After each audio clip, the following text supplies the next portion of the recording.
going to be doing a little roundtable discussion about the update 50 and 51 preview that's been released. As you know, I'm Planky, and let's go down the list, starting with Jan.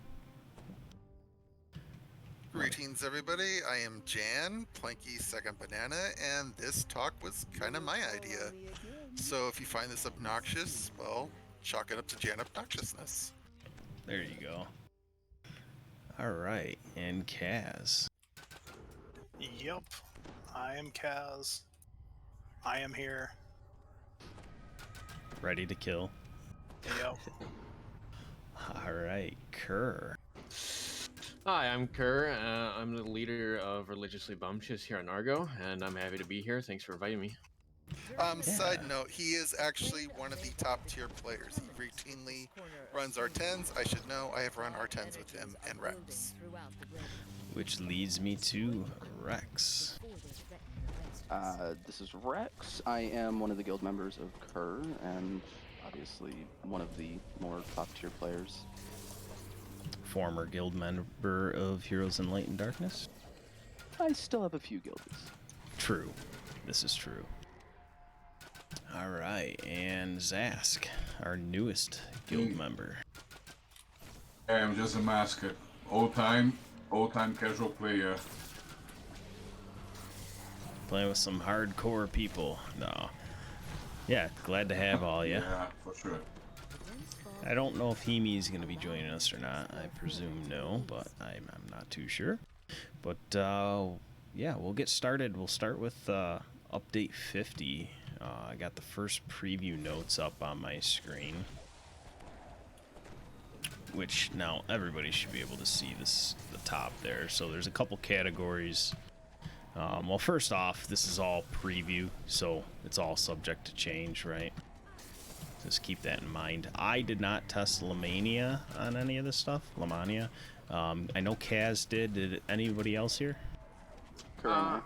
Yeah, I Okay, had a cool. quick dab at it. I went to check out the itemizations because it was kind of a huge effect on a lot of things, especially considering first life classes taking the hit con damage, or that con loss of about roughly 10 to 14. Yes. And so a lot of hit point loss you'll see right when you log on to Lamannia, which is definitely a drastic difference for ranged, because my ranged logged on with about 1100 instead of about 1450. Ooh, that is a big It didn't have a lot of lives, and my monk went from 2200 down to about 1800 roughly. With the past lives and everything accumulating, it just dropped a significant portion in terms of like melee and ranged. But the changes to like the damage that the mobs have done has been very scaled appropriately, in my opinion. I was just going to ask, how much did that affect gameplay-wise? I know it affected numbers-wise, but... Jumping straight into it, I was able to test a few quests, a general variety of difficulties. First, I stepped in on Epic Elite to see how that was drastically different. And I was just able to go in, dire charge, quivering palm, a lot of the stuff on my monk, and then I decided to run it again on Reaper 1. Then once again, didn't see much of a drastic change. Reaper 4 or 5, I started to see a few saves, but who knows, maybe I didn't have Deadly Instinct running. And then Reaper 10 was the drastic change that I was able to see when it came to melees and damage taken, because you lost that PRR, you lost some of the melee power from the set bonuses, and things got shifted from sets, and everything got a little bit adjusted. So when I stepped into R10, my 1200 damage on R10 when I got hit turned into about 1600 to 1700. It was a very big difference. Yeah, it's huge. But it was more of a scaling appropriate, because it felt like it was a needed adjustment, because Reaper with this power creep has become a little easy, and so I felt that this was a good step in a direction that it needed to take to be appropriate. But nonetheless, my Quivering Palm was still landing. My Dark Charge was still landing reliably on R10. So I didn't see too much of a change. But a lot of things that you'll see are defenses, your stats, and your hit points, most notably when you log onto the server. Yeah, and thank you for all that, Kyrr. How about And- you, Kaz? You said you ran your monk out there. Yeah, when I did it, I had just jumped on for the update 51 preview. I didn't get a chance to actually do it for update 50. So Gotcha. So I'm not sure exactly how. I do not have, firsthand knowledge on the adjustments coming in update 50. Yeah, and going back to what Kyrr was saying, we'll dabble in all that stuff to explain the losses and the stats and the E's and all that good stuff. And then how about you, Rex? So I tested my tank and a healer split that was suggested to me by an anonymous person that doesn't want their name spoken of. Sure. Kyrr. No, I'm just kidding. Totally not her. But ultimately my tank, right now min-maxed, I can get about 8,200 health on. And stepping onto Lamannia, I dropped down to about 7,200. So my tank lost about 1,000 health. And then I lost probably a maximum of 50 or 60 PRR and about 40 or 50 MRR. So it's a pretty big That's drop on the substantial. stats with my tank. Yeah. But for the healer, I noticed my heals weren't critting as much because you lost a lot of that crit chance. I noticed the health was about 500 lower, and then the spell power was probably a good 200 lower than it should have been. Okay. So the heals just weren't hitting as hard, and you're only critting about 40% of the time on a healer now instead of the 70 as before. So you're just not critting as often, which makes it a lot harder to heal. Right. Fair enough. Did that make it harder to tank over there? So I stepped in on R1, and this was R1 invitation to dinner, and I was messing around for like 30 minutes, and I could go through the quest by myself and heal myself just fine. But going through it on the healer, I didn't have anyone to test it with, but on R10 I could keep myself alive on the healer, but not easily, and I had to kite a lot more than I should have. On the tank R10, I'm taking a lot more damage, but I still think the tank will be survivable and do very well in R10s. And I think you'll probably see more tanks coming to fruition just because of people not liking the stat changes. So they're gonna maybe lean towards tank a little bit more, but maybe not. Fair enough. Do you think this is going to increase the need for a tank? Because I remember you mentioning that only in Upper Reapers do you actually need a tank. Everything else you can just kind of blitz through. Do you think this is going to increase the demand for tanks and people to take on the tanking role? Yes and no. People will always find a way to get around having a tank. But it's going to be a much more vital role, especially for if you're pushing raids or pushing high content, especially raids. Like if you're doing anything above like an R4 raid, you're going to need at least 1 or 2 tanks. And they're going to need to be good tanks. During the night So, race, the plane but if you're pushing R10s, if you have enough DPS or you have enough CC, the tank doesn't matter. Because quests, it's fine. Destroy the undead before they threaten the rest So of us. ultimately, I hope that we see more tanks, but I don't know if we will, just because of how people play. You'll see more insta-killers now because of how the changes are coming to spell power for nukers. It's going to be really hard to play a good nuker. So you're going to see a lot more insta-killing roles than you have before.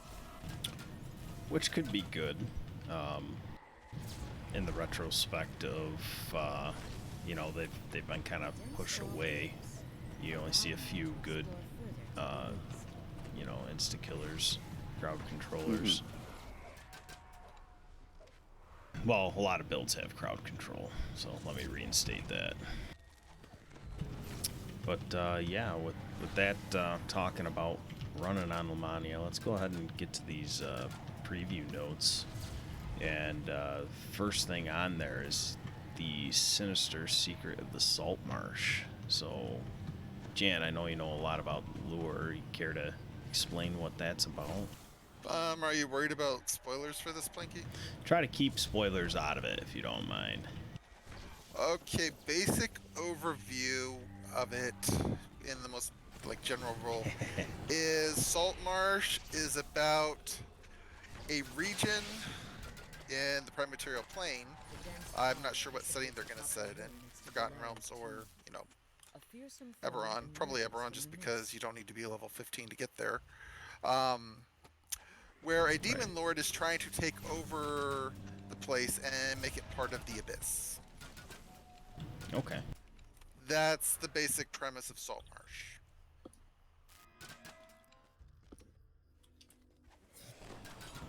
So, release notes here. I see that they're level 3 and level 32 quests. There's going to be 9 dungeons, a wilderness area. It's a nice little update.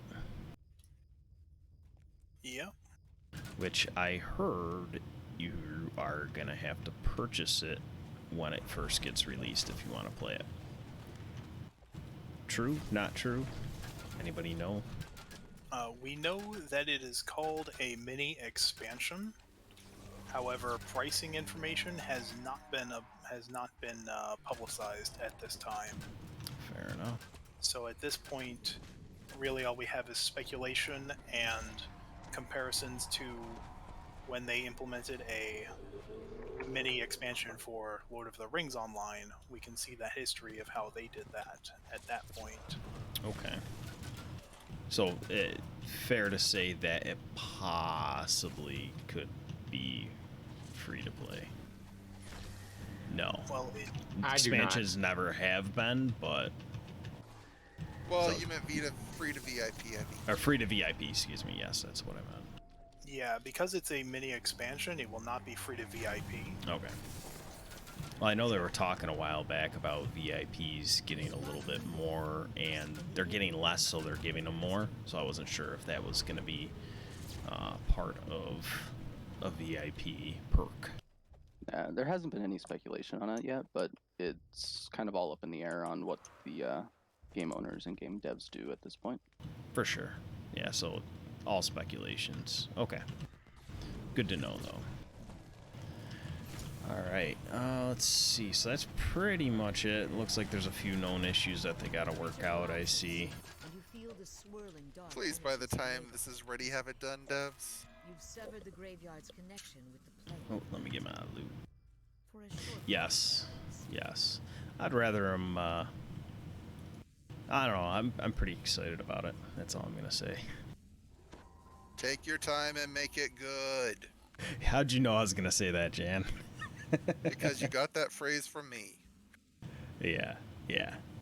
Alright, the next thing, well, anybody else want to say anything about the Salt Marsh before anybody try it? Any one of you three actually run any of the quests?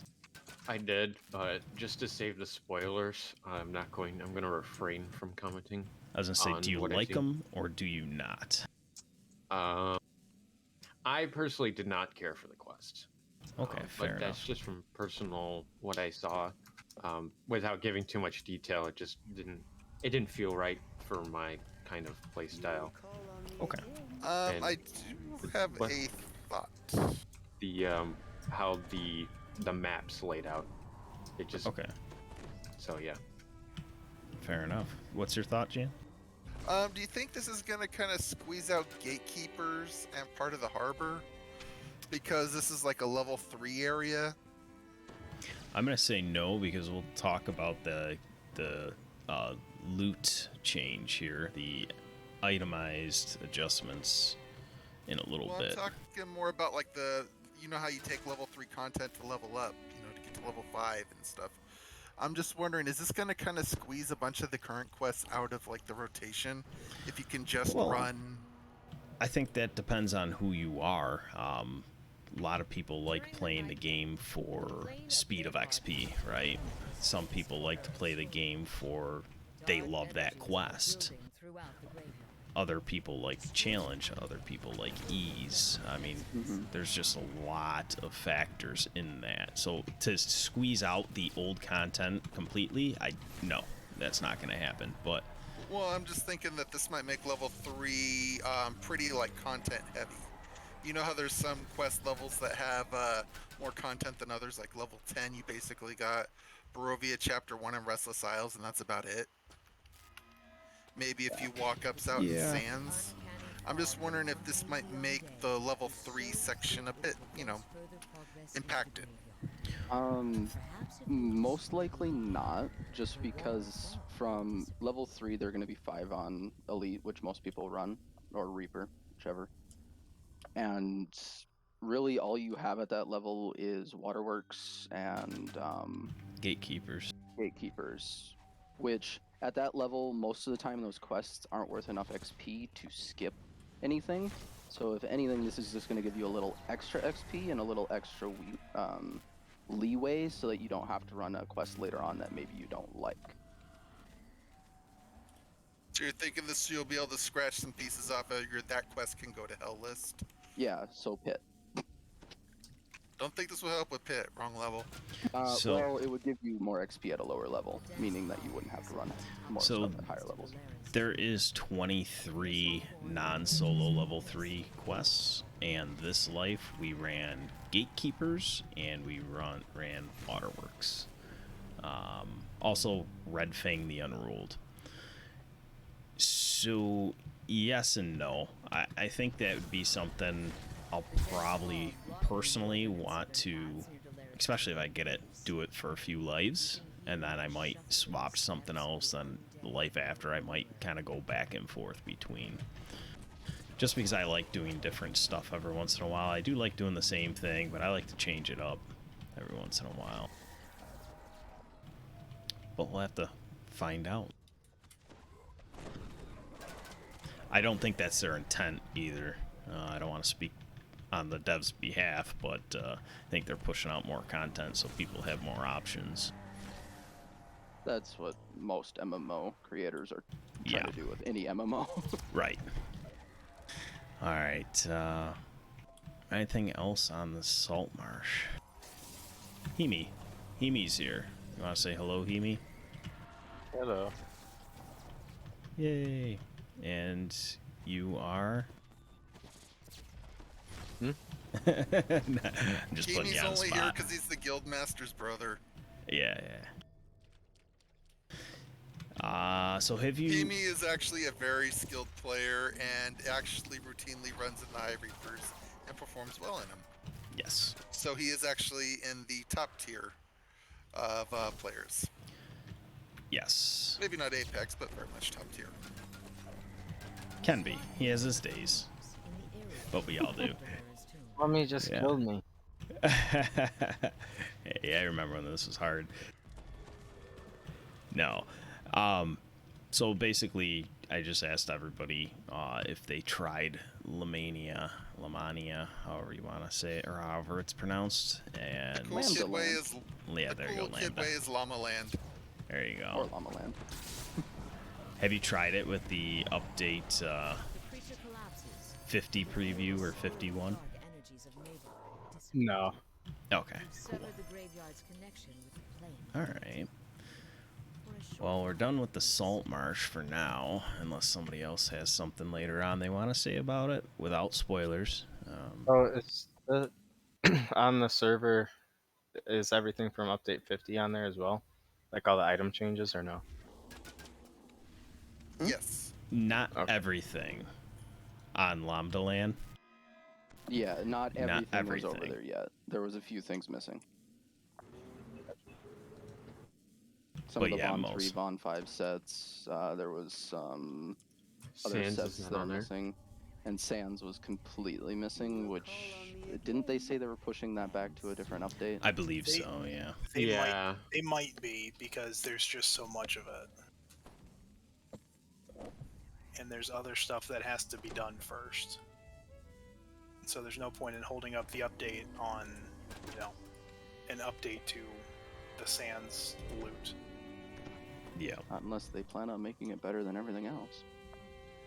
That is true. I kind of want to see what they do with an epic pouch of jerky and the epic ring of spell storing.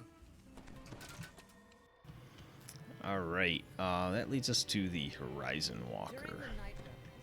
How was that tree? Anybody try it out? I loved it. Okay. Or the abundant step type deal. Oh, that seems awesome, just by reading it on the note. So their main focus, their focuses, I should say, single target bow damage, dexterity, and avoidance defenses, which is dodge and corporeal, all that good stuff. Displacement, you got the abundant step. So it seems pretty cool. That's what, based off of 3.5 edition and again in 5th edition as well, right? Yes. Yeah, Horizon Walker was, I think, in Tasha's The Unearthed Arcana. It's the basic premise is these are rangers who are used to traveling the plains, and so they're very skilled at killing off extra planar enemies, like elementals, demons, devils, that sort of stuff. Okay, alright. I love the DDO that you get from it. Yeah, you get D-Door in the core, right? Level 18 core. Yeah, there was you get D-Door. They have a banish ability, I believe. Yes. To just get rid of the outsiders. Yeah, you mark targets. So basically, it seems like they're trying to boost damage on single targets. But they do have some things in there for many shot as well to increase the charges, if I was reading that correctly, right? Yes. Yes, they have a way to increase the number of maximum charges for many shot. And then they also have a new ability called Scattershot that it will share a cooldown with many shot, and it'll shoot arrows at 3 different targets. And that's upgradable, right? There's a few different tiers that you can upgrade that. Or is that marking? That's marking I'm thinking of, That's right? marking, you get different upgrades, so it does more stuff. It generally provides debuffs to a lot of their stuff, most of their different stats. And it looks like they're trying to utilize the listen skill with marking, from what I'm seeing. The DC's based off, D20 plus your listen skill. It's pretty good. Seen it somewhere there. Which is appropriate because listen is probably the saddest skill in the game. Yeah. Other than the candies from Maybar. Oh, what? You don't like the candies? Well, no. Oh, no. I'm saying your listen skill gives Oh, you right. those candies. Okay. Dodge equal to your listen skill. Misunderstood you. Yeah. This guy here. Cinnamon, right? Yeah. So, I mean, there's almost nothing that listen gives you that Spot doesn't do as well. Plus, Spot lets you spot traps and stuff like that. Right. Did you guys cover all the item effect changes and all that yet? Nope. Not yet. That will be. I think that's the next category.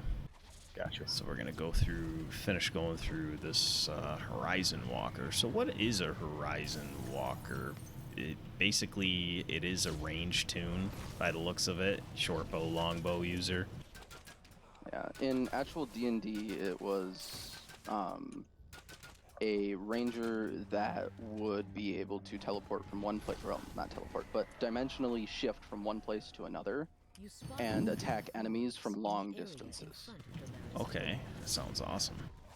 So this kind of plays off that same idea of you get D-Door, which in DDO works a lot differently than it does in D&D, but you get the D-Door, and then you get a lot of those evasive kind of things to kind of give you the illusionary based, and then, or not illusion, but evasive based ranger.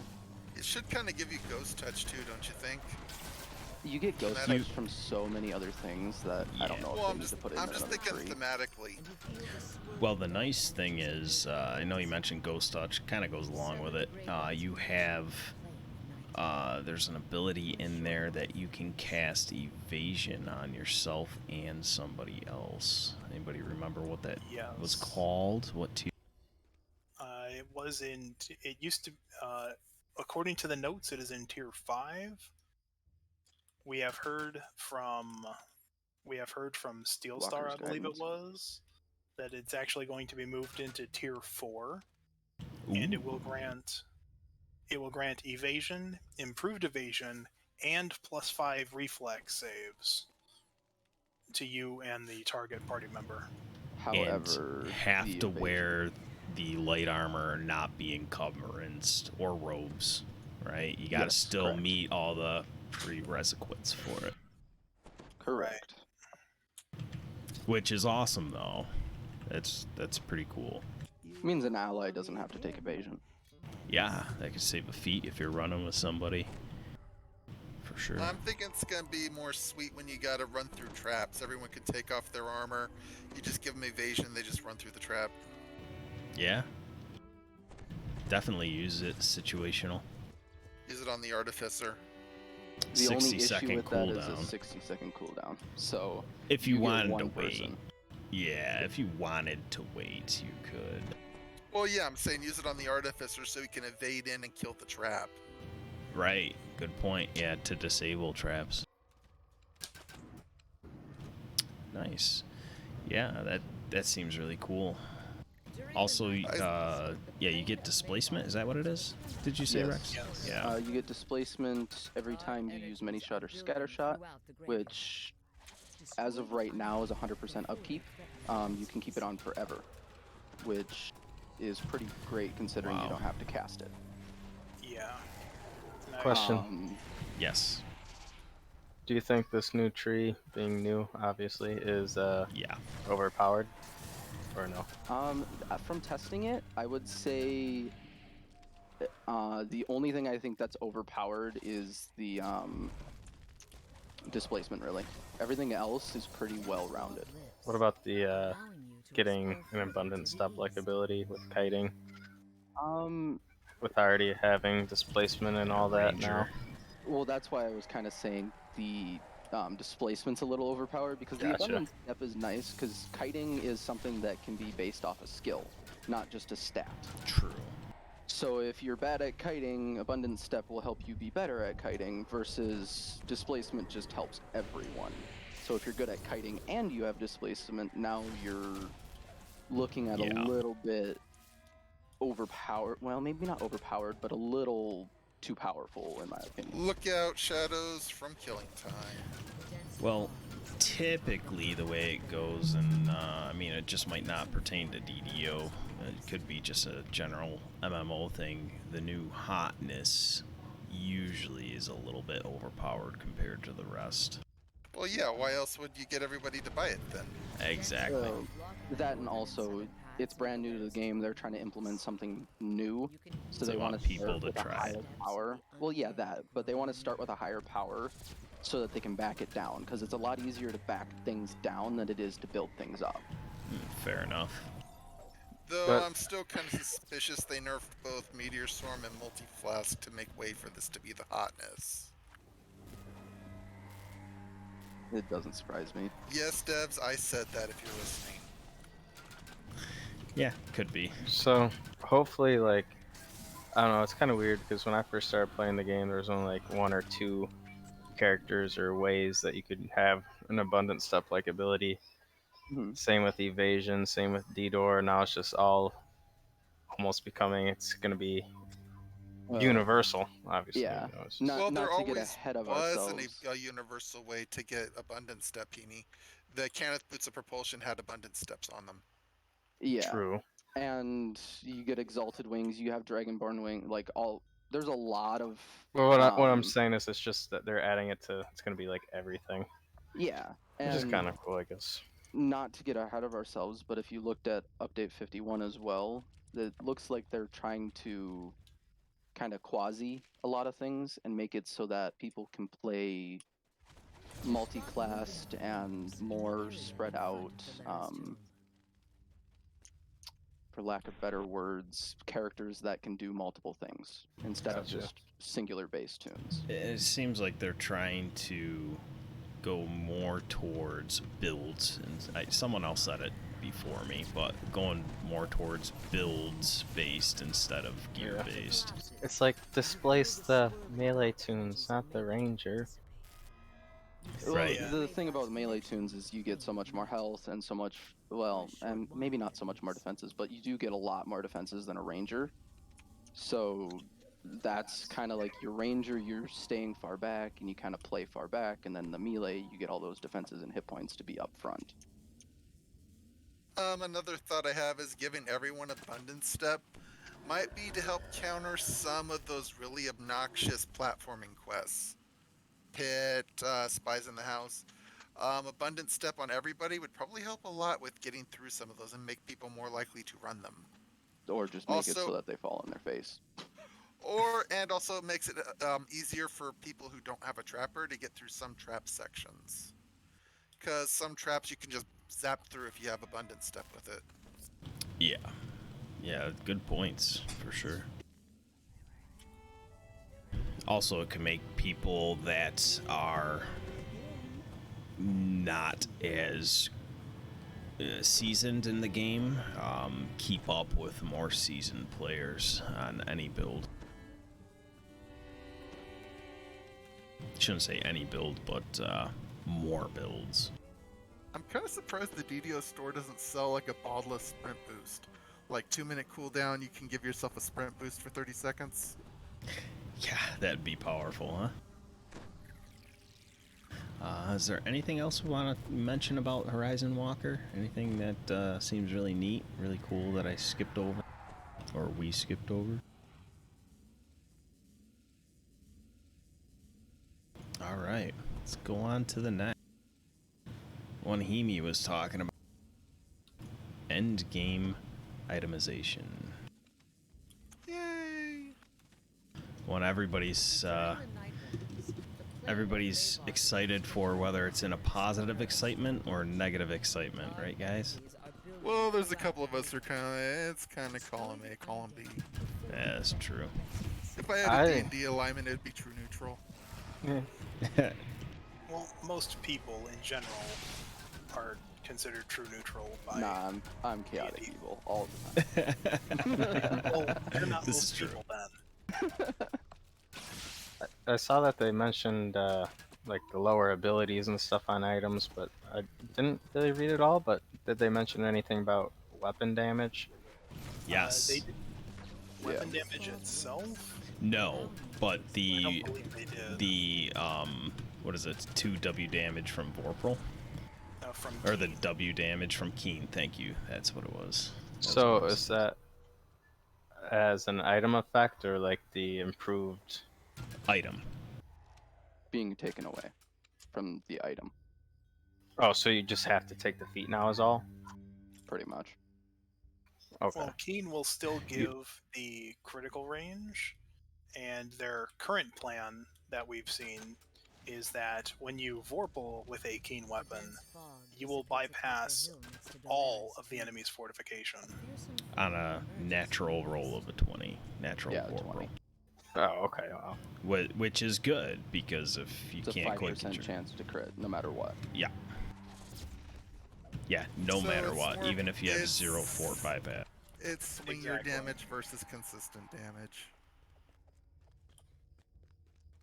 Yeah, so if you are on that purple name raid boss that has 5,000 ungodly fortification, you can crit. Yes. Which raid boss? Just throwing names, numbers out there. hypothetical. Just, yeah. I'm like, what? Just Oh, yeah, you didn't hypothetically. know? 5,000 fortification? No, like, yeah, just hypothetically. Exactly. Thanks. Like that stupid Minotaur out in Project Nemesis. His fort isn't that high. It's like No, but 150 to I still bypass. hate him and want to watch him fall on his face faster. I mean, yeah, he kills people and is annoying because he shoves everyone across the map, but That Yeah, I'm DDO. not going on numbers. I'm just going on pure hate with that one. So, did you Yeah. see on Lamannia the anything to do with the weapon damage on the weapons, or? I didn't No, see anything affecting the weapons other Yeah. than melee power double strike, which is And going to pretty well your affect them. sorry, and your ability stat's not going to be able to get as high, so your damage and attack won't be either. Yeah, therefore melee power will be lower and damage will be lower just because you can't Correct. get your stats as high.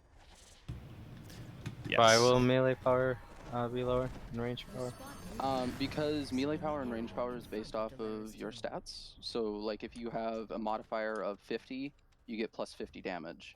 Oh, I see. I If see. you have a modifier of 40, you only get plus 40 damage. That sort of thing.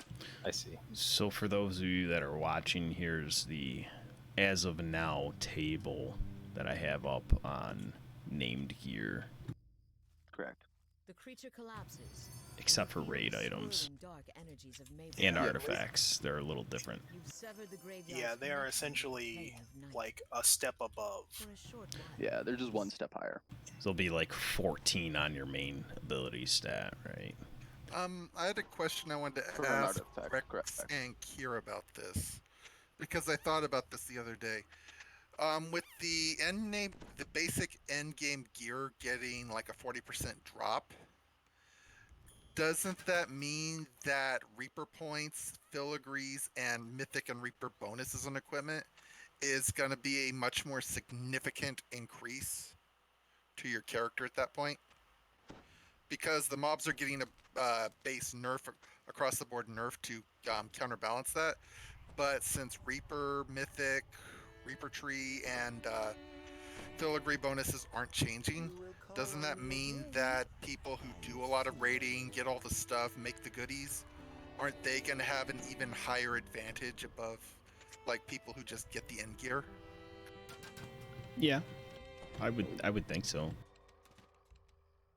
Percentage-wise, yes. However, the bonus is on the raid gear.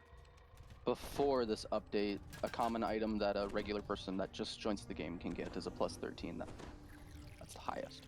And a Well, I plus was 6 inside. thinking more like any character who has Now- like all the content who can get like a Sharn set. The Sharn set's getting nerfed, but because someone who does like a lot of runs and sits there and farms until they get a Mythic Reaper Sharn set, and they have a sentient weapon that has a full suite of filigrees in there, and is actually, you know, earned up all the Reaper points, aren't they going to have a significantly higher advantage against everyone else? They already do if you're going by those standards. Yeah, but I mean, isn't that advantage going to If be I even already more farmed out the pronounced? sentient item, no, because we're getting nerfed. Just the gear's getting nerfed in the same aspect. You're just getting the same bonuses for Mythic and Reaper. Percentage-wise, yes, percent bonus will be more on the gear. However, overall, it won't affect.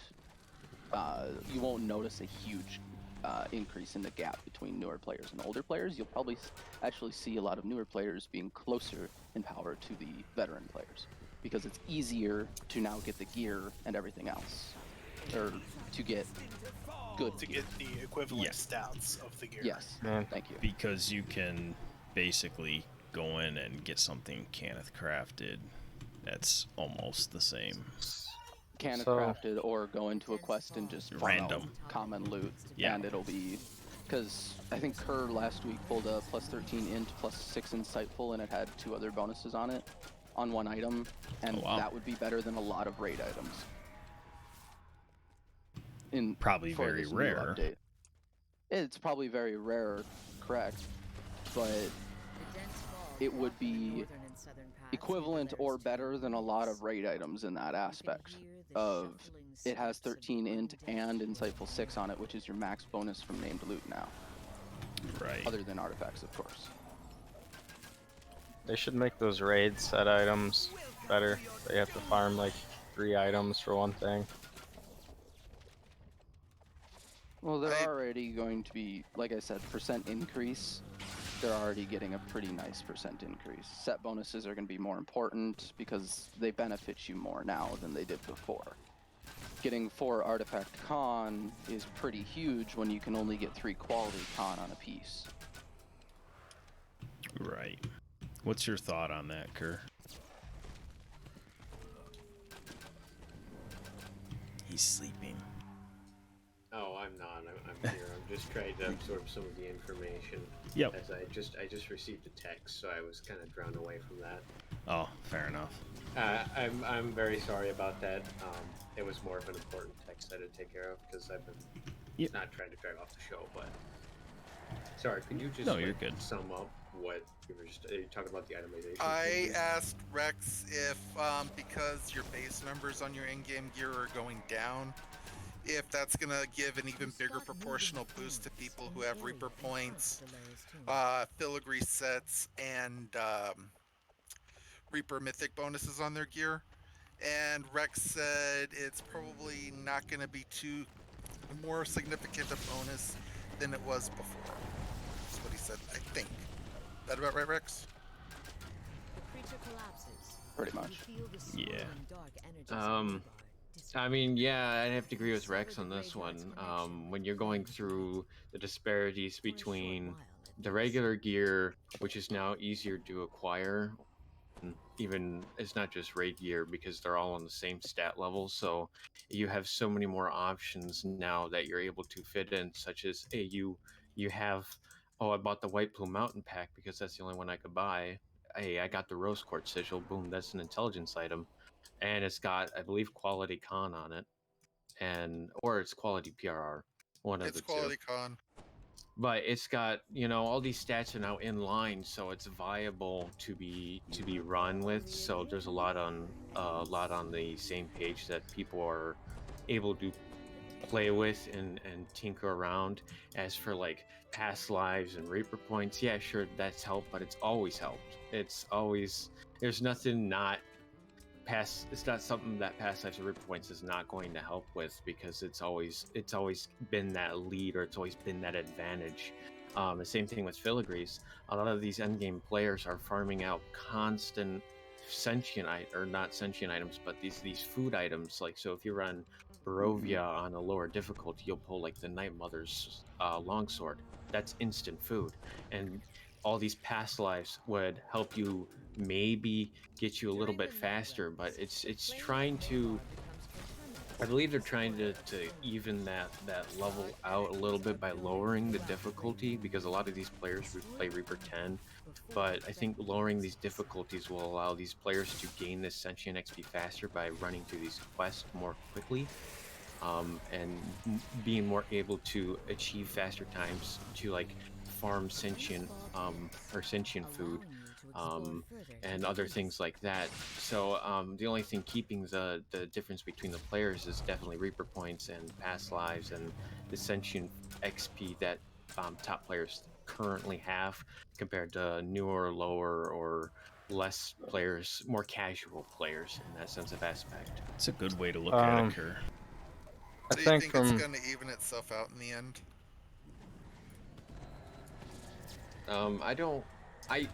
I disagree, because if you have someone coming into the game that's brand new, somebody who's got Reaper points and past lives, they're going to be about 8, 9, even 10 DCs ahead of what a new player is, just because of the Reaper points and the past lives. Reaper points just grants you 6 by itself. Completionist, racial past lives, and racial completionists grant a good 3 to 4, depending on what past life or what races you went through already. Like if you're charisma, you got the 3, so there's 1. Racial completionist gets you 2, so that's another 1. It all just adds up, and so I think that there's still going to be a disparity, but it's still going to be like these players can do content that maybe they weren't able to previously do, and then gain a better chance to actually catch up with players like running. Yeah, that's West what I meant. Race. That's what I meant by it's all going to even out in the end. It's still going to be a gap, but it's going to be easier for people to fill that gap. Yeah. Oh, okay. for instance, how many times in the last year have we had new guildies or even new game players that would join our guild or even just talk to us that were getting so frustrated because they couldn't get this top tier piece of gear, and now essentially if they don't like the struggle of farming for gear, they could just get random gen gear and just be almost as good, if not just as good. I think that is a smart move on the devs' part to do that, because there's been one person in particular that I know quit the game because of gear. They were so frustrated and fed up with gear, they had to farm and get the best of the best and never could get it because all they did was solo. So they couldn't get those raid items they wanted. There's two ends to that spectrum too. A lot of veteran players are going to get a little annoyed by this just because of the fact of you made us farm out all this gear. This was the best gear at the time, and now everyone else can be just as powerful as us, which is great for the newer players, but some of the veteran players are going to be a little salty just because of the fact of it's like we put the time in. For instance, like me, I started a year and 3 months ago.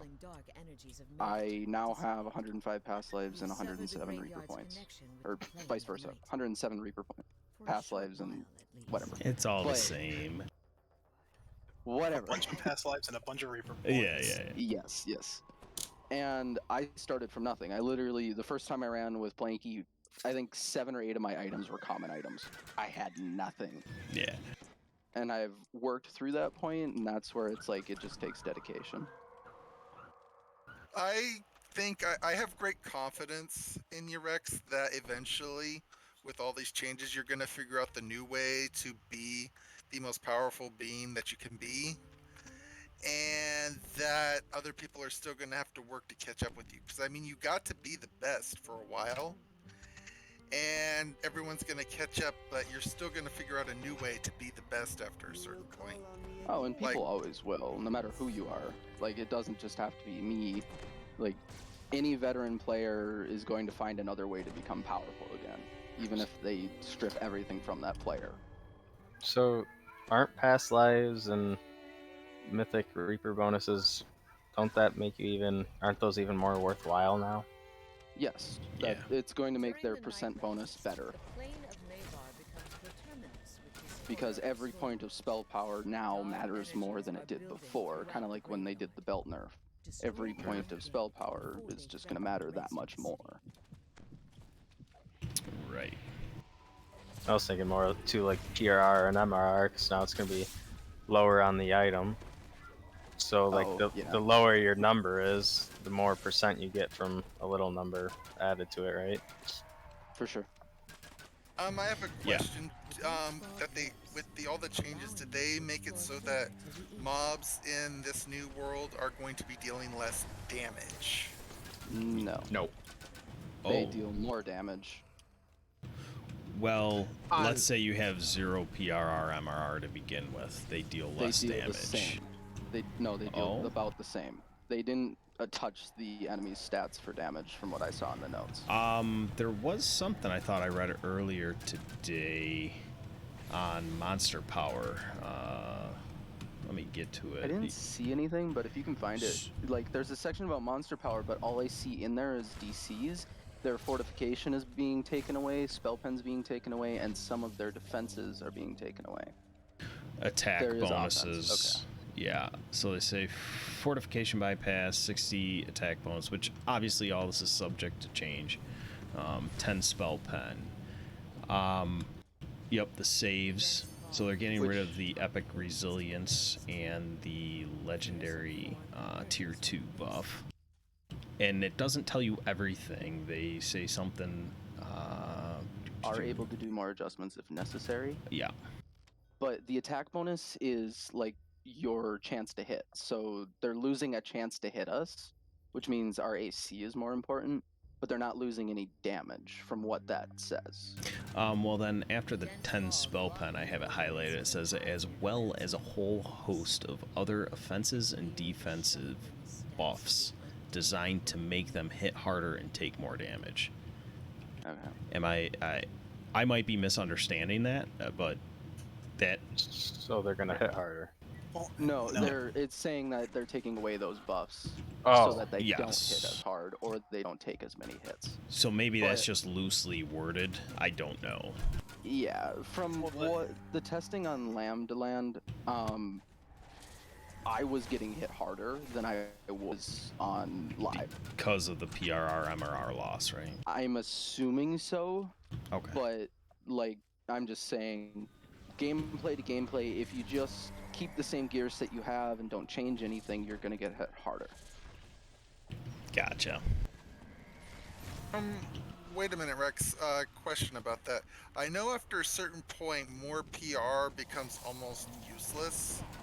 Because it's after like 200 PRR. It's like one PRR increases you less than 1% less damage. You spot moving forms. Something like that. So after a certain point, isn't 300 PRR just nearly as good as 400 PRR? No. No, it keeps scaling, just not as much. It keeps scaling, just not as much. So if you go from 500 to 600, I believe 500, or maybe it's 600 to 700. I believe either 500 and 600 is an 80% reduction. If you go up to the next tier, it's another 2.5% reduction. So 100 PRR loses a lot of its vitality at that level. However, it's still 2.5% of 1,000 damage or whatever, and from actual testing it seems to do more than that, but I am not sure. But numbers wise, it still makes a difference. Well, I'm just wondering, is the difference going to get smaller as you get closer to the apex of what that stat can grow to? So as your PRR, MRR goes up towards infinity, the amount of difference that losing, like, say, 100 of it is going to be smaller as you go. That's already how that works, but yes. Yeah. How much did your PRR, MRR drop on Llama Land? 60 roughly 60 PRR and roughly 50 MRR. What percentage-wise? What was that? What was your PRR, MRR I didn't on look live? at the percentage-wise. It was. Oh, I meant on live. So. Oh, on live, I don't have a tank up at main. Like, I don't have my main up as a tank right now, so I couldn't tell you. But I know before the update, my max PRR could get about 60 higher than what it is in there. What was I the would max? say percent bonus was probably maybe 0.5 5 to 8%. Not when you On a get 60. that high. 60 PRR when you're sitting in the 700s. Oh, I thought you were 400. I'm sorry, you said 700s. Yeah, because I Gotcha. remember your last character you ran with us had like a PR of like 400. Yeah, that's almost 60 at that point. It's not much. No, I changed a lot of things to that build since then. But yeah, if it's 400 and you're losing 60 going down to 320, it's going to be about a 340. 7%.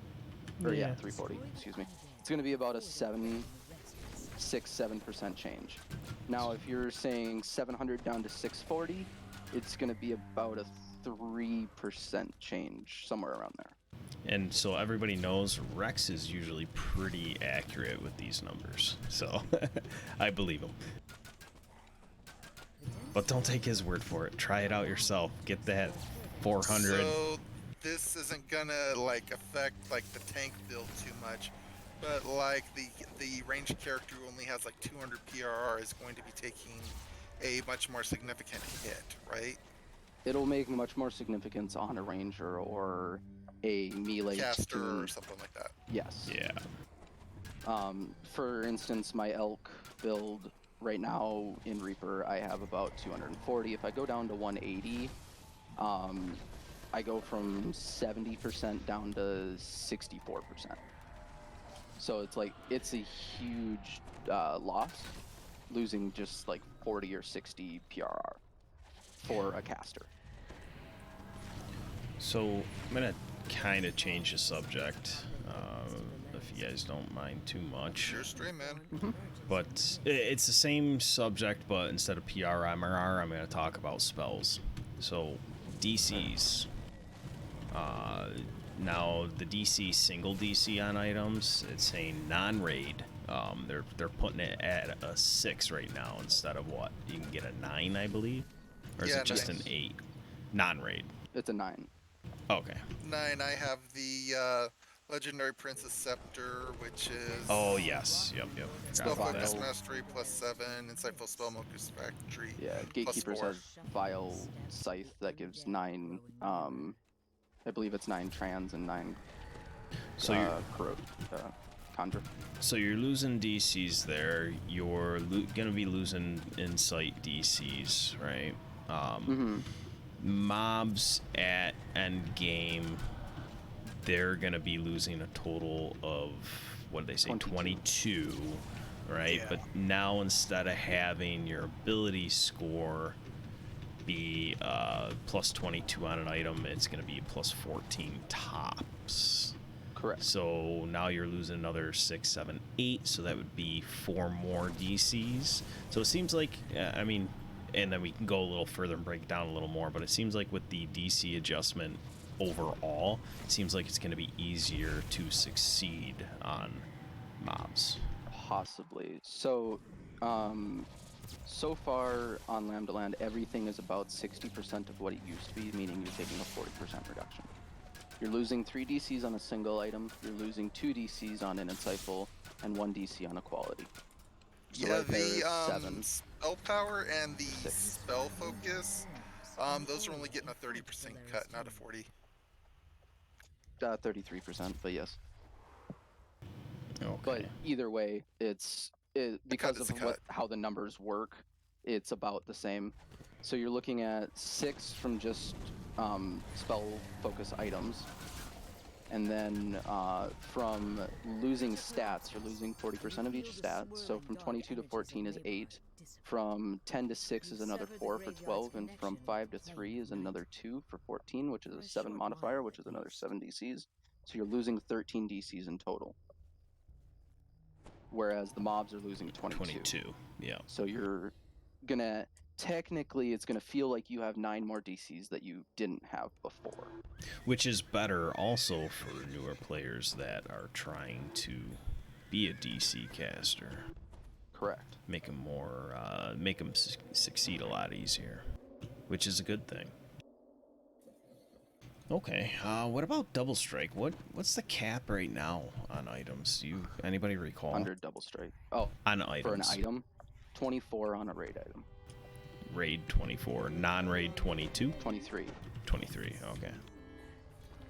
Okay, and that's getting cut down to 15 on non-raid. 15 on a raid item. On it's a raid. 15 on non-raid items too. Level 29 and 30 say 15. Yeah. So a it's raid 15 all around. Okay. Interesting. I'm surprised they didn't do the 16 on that. Yeah. Oh, okay. Everything else seems to be like 1 higher with the raid item. Yeah. I guess you can't have it all, right? It's just the way the how the percent reduction works. Yeah. Yeah, is melee hitting a hard cap on double strike right now anyway, where you can get more double strike that you can actually use?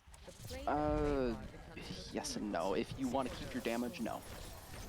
You have to boost to get 100% double strike. But if you sacrifice some of your damage, yes, you can. There's something I wanted to talk about in Horizon Walker that I forgot about since we're talking... Since I kind of giggled about the fact that it's going to be raid items, non-raid items the same. There was a enhancement in there, I recall reading, that it's an AoE around you that hits 3 enemies. That's Scattershot, and it's an arrow that hits 3 enemies around you. So with reading that, it could also double strike each one. So potentially you could be hitting double shot, excuse me. Yeah, an arrow. You potentially can shoot 6 arrows at a time with that. Now potentially you can shoot 7 arrows or 9 arrows at a time with that. Because yes, with your double shot chance already, yeah, right? Okay. Most rangers get about 130 to 170 double shot with an endgame build. Fair enough. With that build, that means you're always hitting 2 with a 30 to 70% chance to hit 3 arrows. So with that being said, brings me back to a point that we were in a predicament a little while ago. I'm just going to throw a number out there, about a year ago, maybe a year and a half, I can't recall. Maybe even less, I don't know. But there was too much lag, and they blamed the change of many shot on lag. Well, it seems like they're bringing that back in with multiple arrows.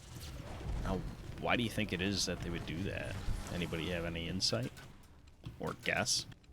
Most likely because Rangers were complaining that they don't have enough AoE. They can't. A lot of newer players that jumped into Ranger on the forums were talking how Ranger now has no viable AoE and can't clear out rooms, so they're dying too easily. Okay.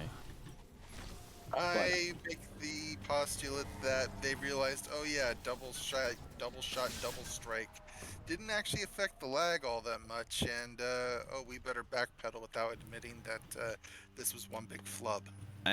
I kind of hate to agree with you on that, Jan, but I'm gonna have to agree. I feel like that is. Flag has not been better.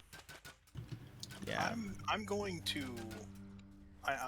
kind of disagree with that. That's good.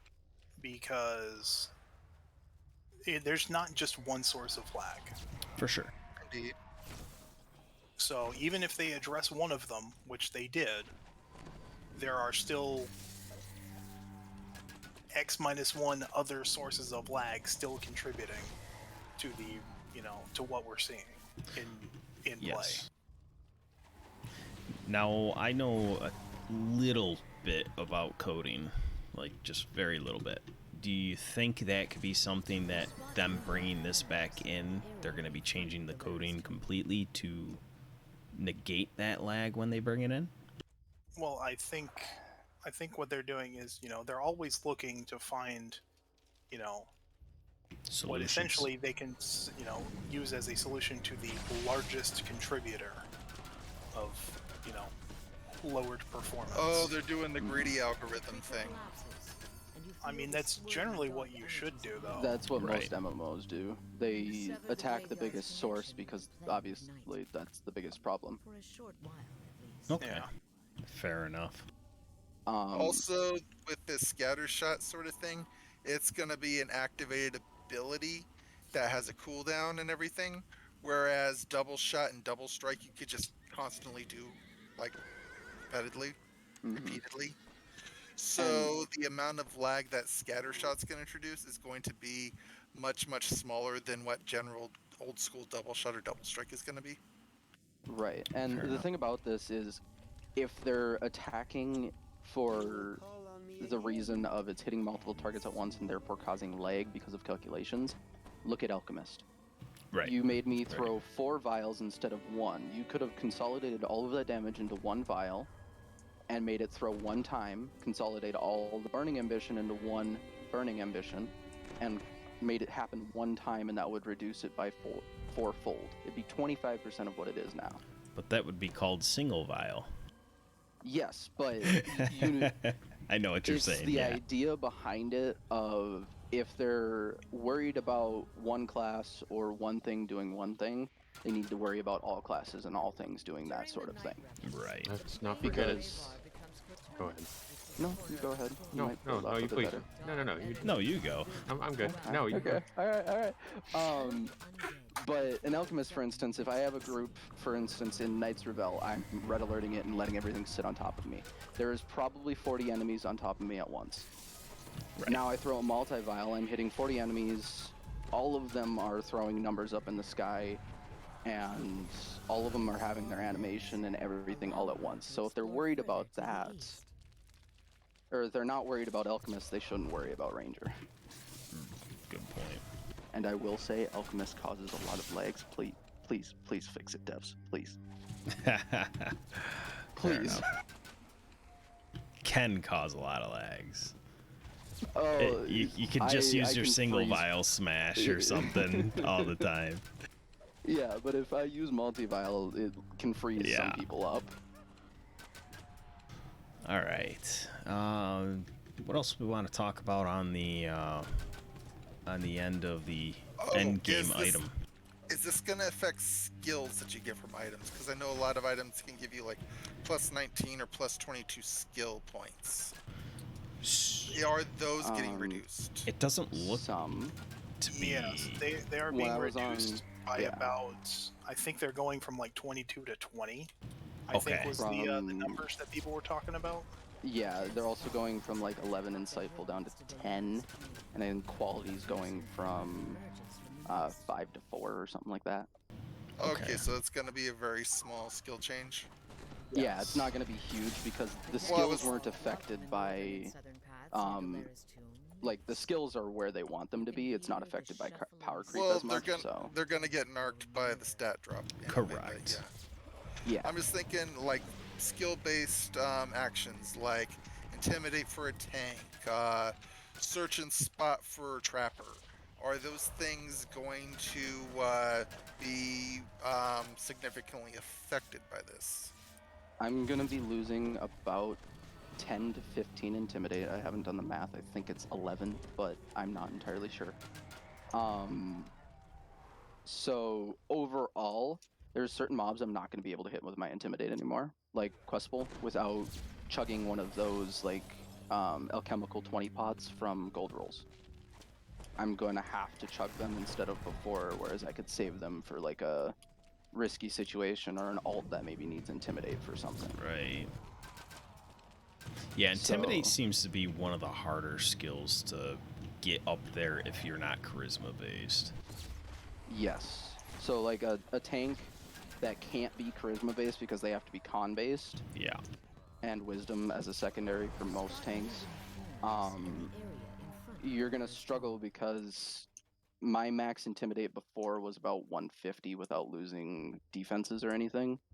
Now it's gonna be about 140, and for Questable, I need 172 for a DC. Just Questfeel.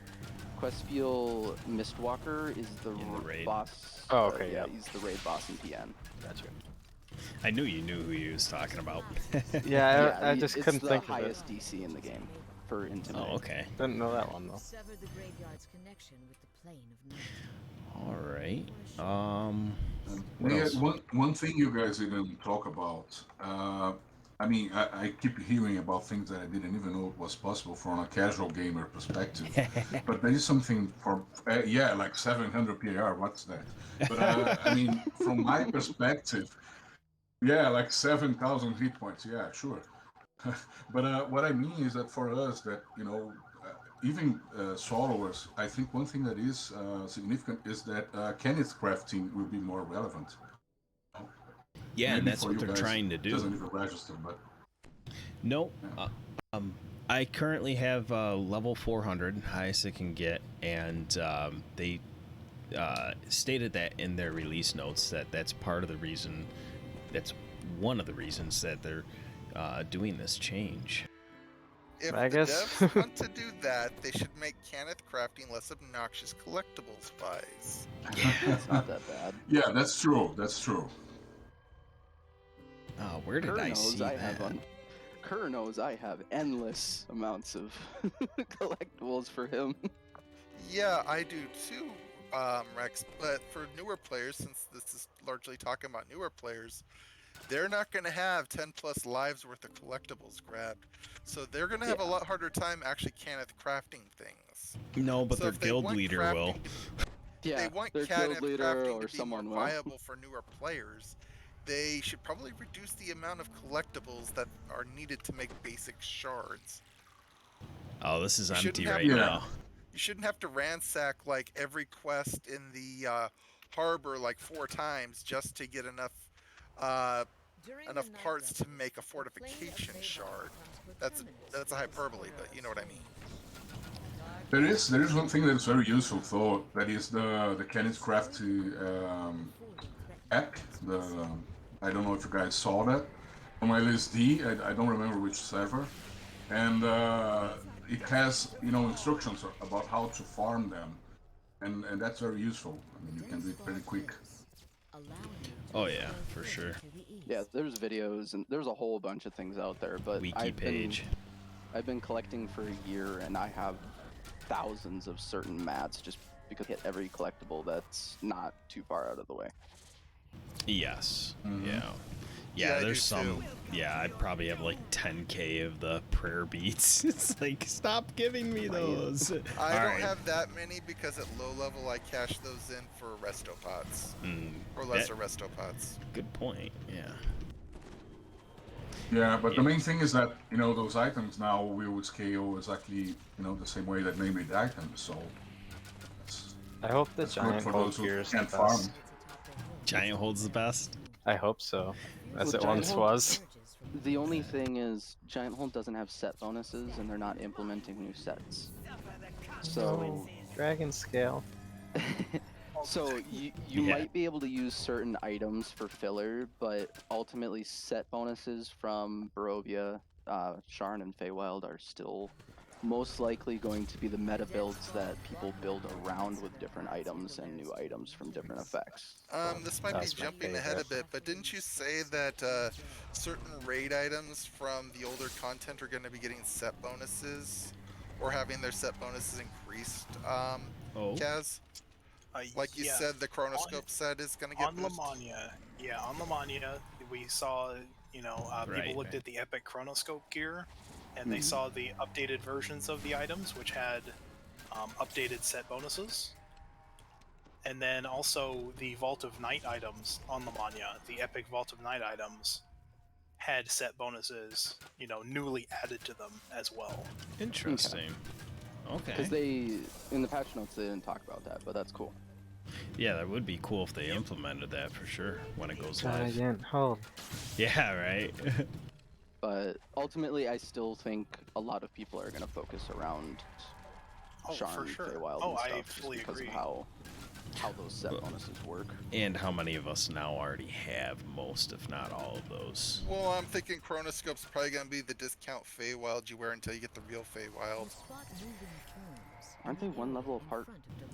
Actually, no. Two? Epic No. Feywild is level 29. I'm talking epic level. Oh, And epic chronoscope is level 20. So it's like, gotcha. put on the epic chronoscope until you get to 29, that sort of thing. Just put Borderlands on. Yeah. Well, yeah. Supplement. So- Supplement that stuff with Borderlands. Augment scaling.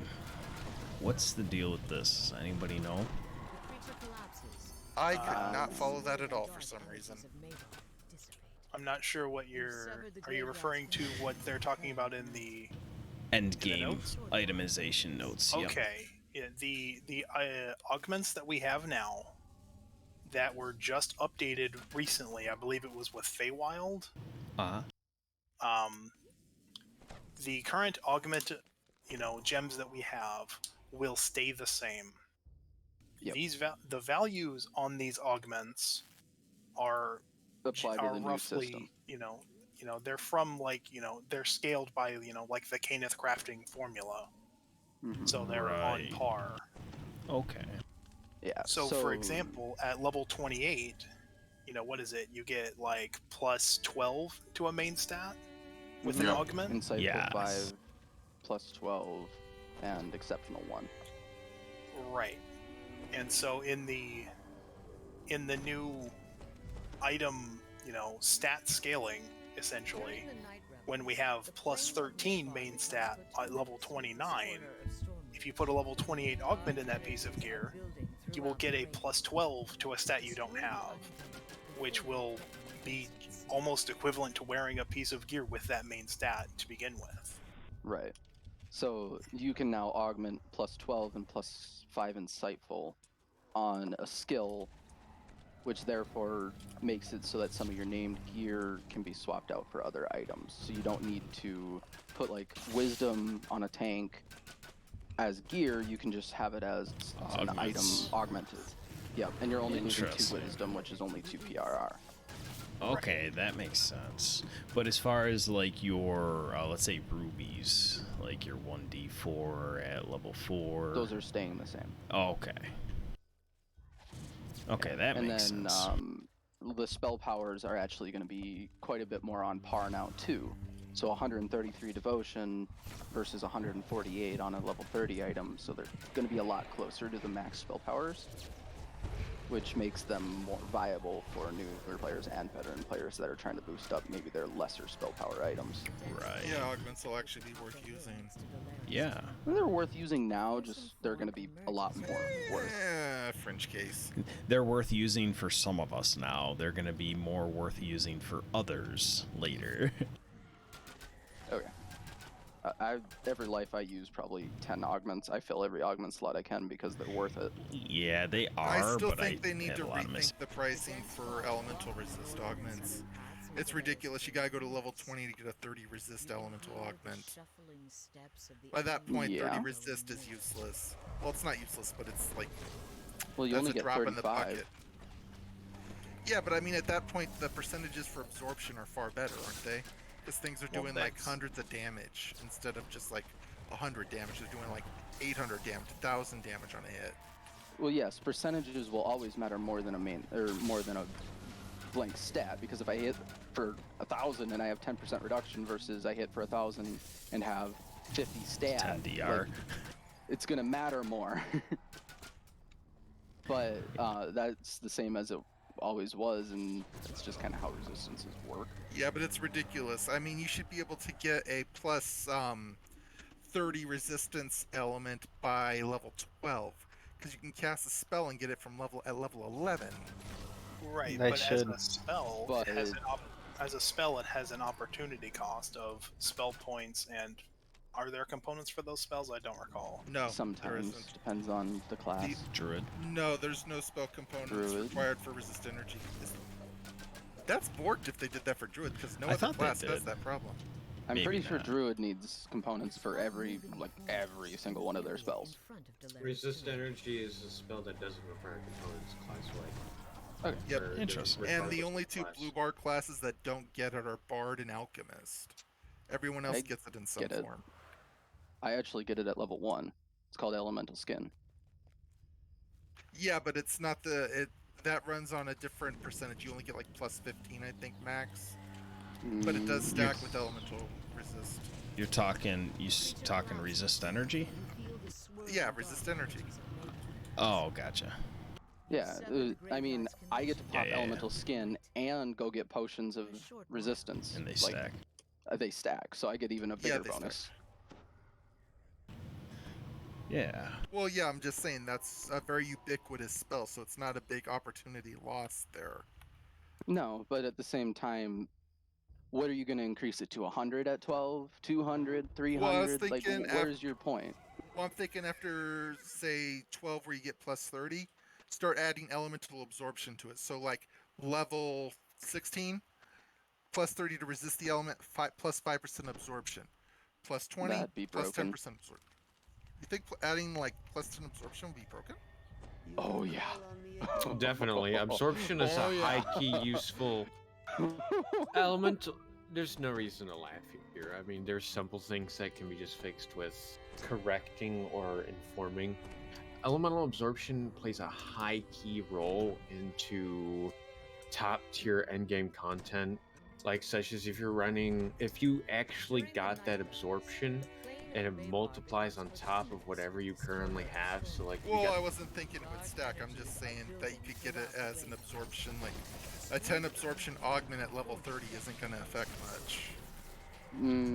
Well, yes Yeah. and no, because it might not seem like much, but slotting that on as like a tank, and you don't have like, oh, I don't have cold absorption as an item, let me quick slot that. That's another 10% cold absorption added on to whatever On cold top of your absorption you block have. energy. That's on the key, top though. of everything else. And so Added, adding this, right, Kyrr? Added. So it's not as me as well, Rex. it all multiplies. No. Yes. It's multiplicative. Added. Right. But if you get like the past lives and you have the block energy and all that stuff, they Yeah, all it's all multiplicative. Yeah. So if you already have 90%, 10% isn't going to give you 100. It's going to give you like 92. Yeah. Yes. Yep. And Which even is if it big. is multiplicative on that, I mean, for someone, let's say a tank, a newer tank to the game, first life, second life, third life, whatever, has 60% round absorption while blocking. Now you add that 10%, now they have about 66% round absorption. That just gave them a 6% increase, meaning 1,000 damage is now going to be 60 less. So that's, when you're thinking about it in big numbers, it's a lot. So like if it was 1%, 2%, that'd be fine. Like I wouldn't care about that. That was just the general idea. I'm just talking like, just add absorption onto it as the levels up. You know, figure out a fair number for it. From so many things. Yeah, that's what I'm saying.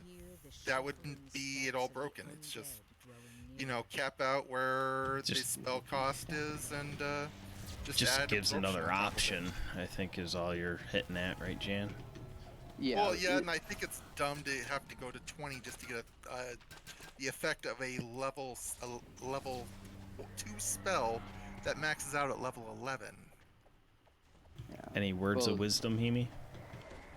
Why don't they just raise the spell to go like to 100 absorption or 100 resistance or whatever, and just lower the amount of absorption, so the spell's more worthwhile?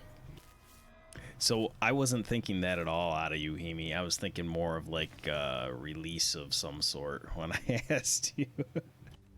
Like a fart? Yeah, or a burp or something. Yeah. Man, you got way too technical there for me, Hemee.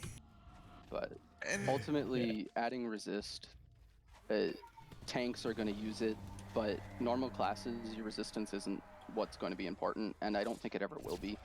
Even if you added 100 resist, when they're doing 1,000 fire damage or 3,000 ice damage, 100's not going to do much. That's what I was going to add in at the end there. True, but it's better than having a spell cap out at whatever 30 is for. It's like you're losing the resistance shrine on the ship because it was too much in the beginning, but you're not gaining anything out of it in the end. You get absorbed from the ship ups already, but yes, I get what you're meaning. Yeah. Like they took something away and it feels bad because they didn't give you anything in return. Yeah. It's just they should have buffed the actual buff. Well, that's the actual spell. Actually, the only thing that really felt bad about them taking away the ship buffs was because it was to protect their precious hardcore. If it had just been like a general, this is too strong in general play, I would have just rolled with it. But they specifically said that this is because it's messing with hardcore. It was both. Like, it was very powerful in our game too. It's just specifically hardcore. It was very overpowered because you're all first life tunes when you step into hardcore. Those shrines are very powerful at a first life tune that has nothing. Yeah, you can run through any trap at that level and live through it with any build. Right. So that's, I mean, even in this game, that's true of those resistance shrines when they were here. Of just like a first life that just came into the game can grab those shrines and then run through stuff when they didn't want that. Well, you'd have to build up a guild in hardcore in order for that to work. They build guilds. Because to get to like a plus 30 resistance shrine, you gotta get your guild up like level 80 or something like that. Which is quick when you buy, because people spend hundreds on that game. Yeah, I believe it. Yeah. And that's one of the more reasons why I was so bitter about them saying because it was to protect hardcore's balance. I'm like... All right, let's change the subject because I don't want to start on my hardcore bit. Everybody knows how I feel. So yeah, one of the notes I see with the end game itemization is part of them doing this, they're saying, is avoiding difficulty spikes. So what kind of spikes are they talking about? R1 spikes? R10 spikes? For example, when you go like Ravenloft and Sharn, for example. Allowing you to explore further. Okay. In the Ravenloft quests and in the Sharn quests, they are the same level of quest. However, the Sharn quests are more difficult, you know, Gotcha. than DCs, the Ravenloft quests. I was So thinking when- more. Sorry. So when there's different, like, oh, it's all level 32, but then this one is like way harder than this other level 32 quest, and they're the same difficulty, the same like challenge rating, so to speak. Yeah. You know, it's like, what's the difference? This doesn't make any sense. They wanted to get rid of some of that. So I think what Planky was suggesting at is number 8 on their benefits, or whatever you want to call it. It says smooth leveling are terms, goals, whatever. With DDO involved, providing a smooth and exciting leveling experience across all levels and difficulties, not just from 1 to 20. This change allows us to provide a smoother leveling curve by removing the large jump in power at level 29.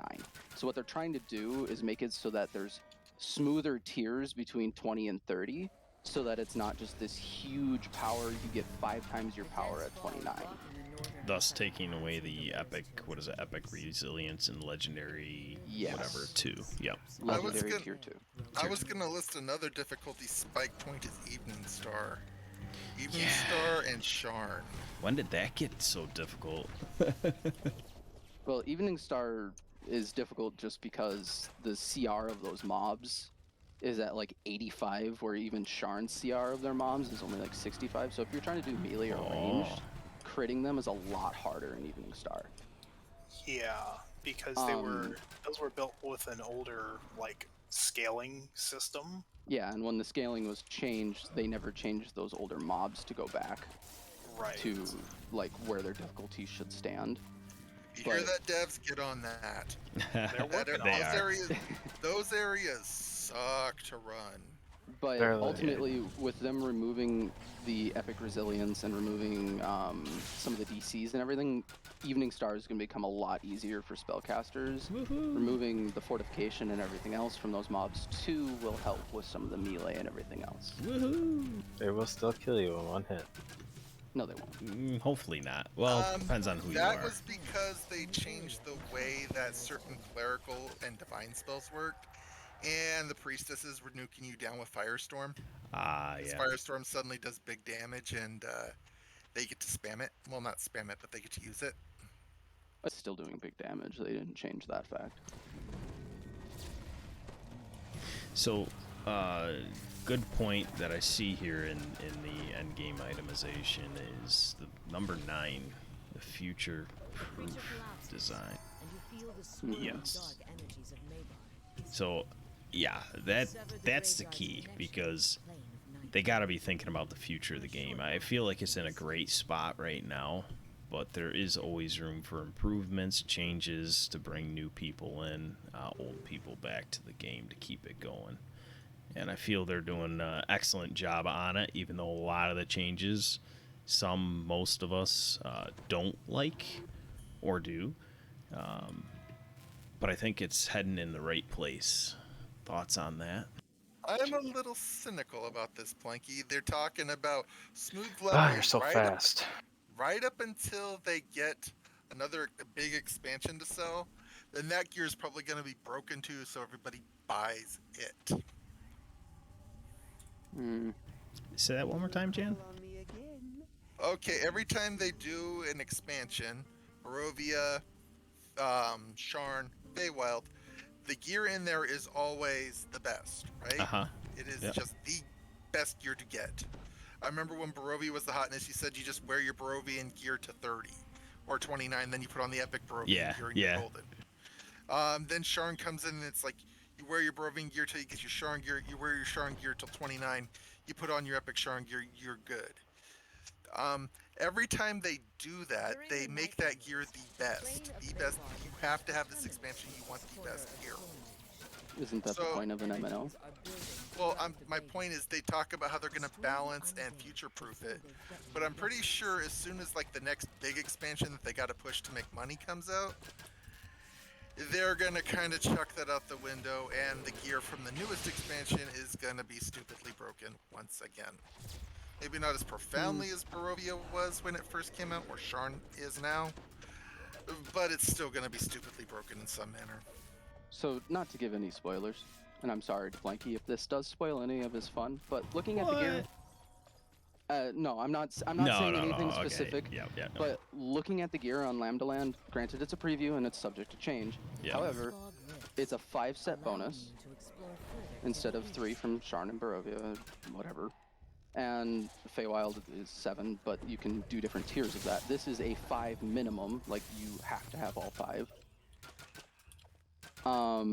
I don't foresee it being better or like ungodly better just because of the stats and everything else that was on it. They're actually sticking to their word and I believe future-proofing this so that they have room to expand, because what they were doing before wasn't allowing them to expand without ruining old content.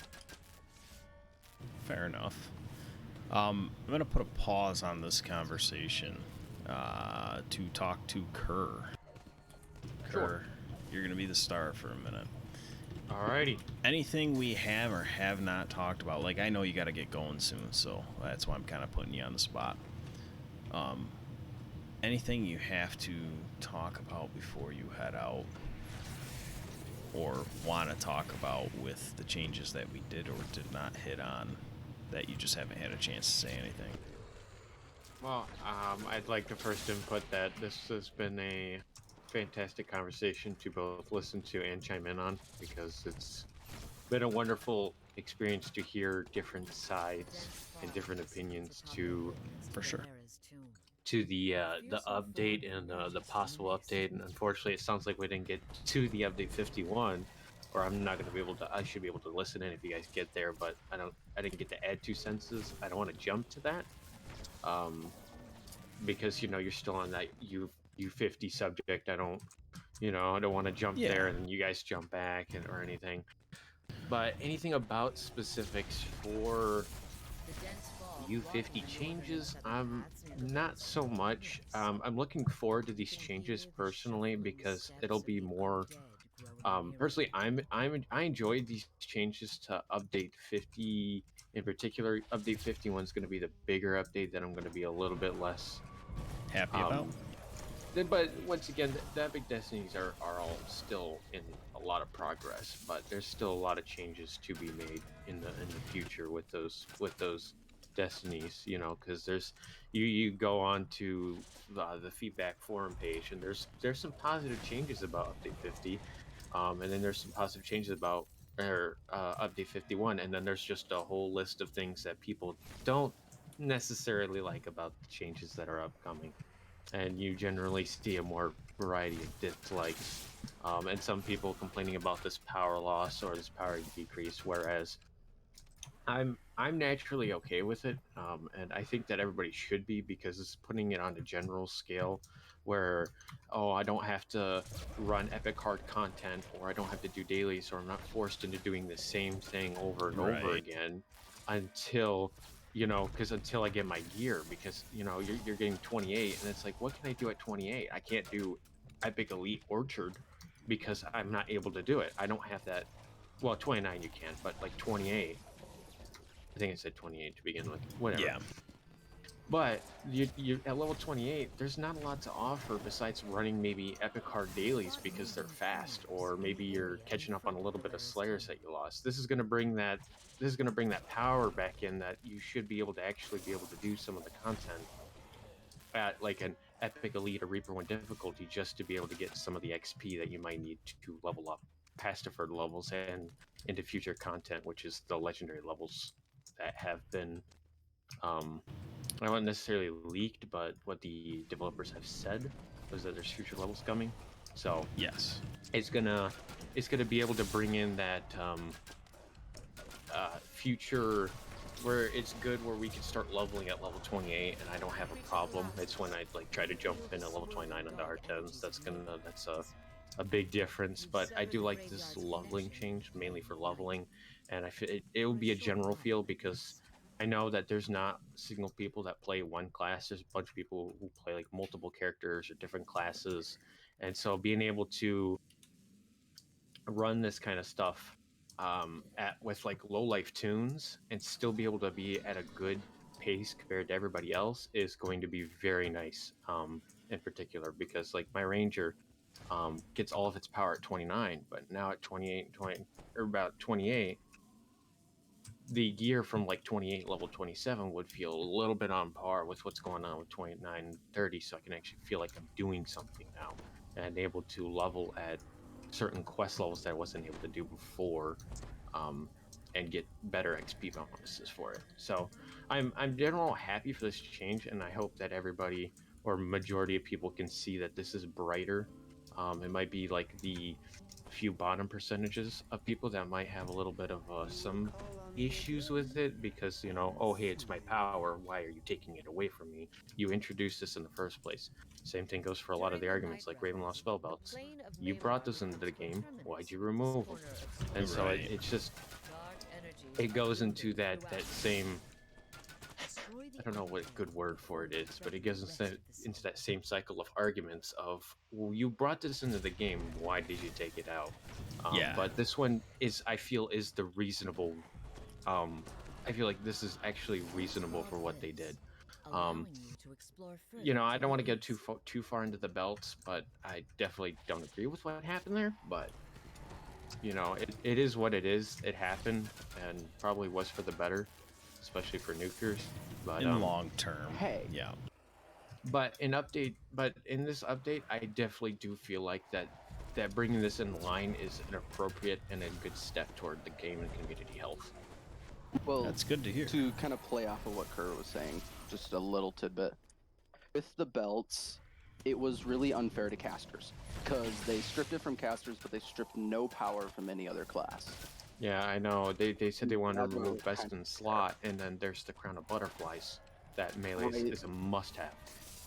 With melees, with range, there's always that one item that is best in slots. So when they said that about nukers or even just spellcasters in general trying to get more spell power, it was kind of like, you're just nerfing spellcasters here. And with this upcoming update, it's kind of feeling that same way again, but not so much, because spellcasters are losing 33% of their damage, and melee and stuff like that doing the calculations are only going to lose about 10% of the damage. It's roughly 15%, right? Is it? Yeah, Okay. it's a general range, depending on what your build is. You can't just always automatically assume it's the lowest or the highest amount of nerfs. And the general calculation standout was about 10 to 20%, and a rough average is about 15%. I did it for your barbarian build. Yeah, but Fair is this enough. game not also Dungeons and Dragons Casters Unlimited, where usually the most powerful class to play is a caster? No.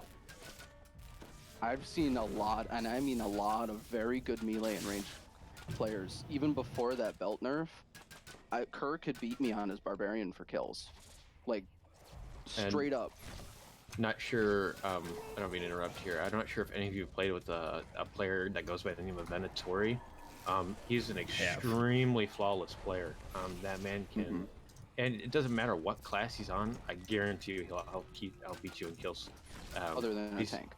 He's very good at this game, and I've learned a lot from him, and being around him has generally improved my general knowledge on DDO and the scene of the High Reaper, because, you know, I used to not take it so seriously. I used to be like, all right, I'm just going to throw this gear on and call it a day and run it in R10s, and then I realized it wasn't viable.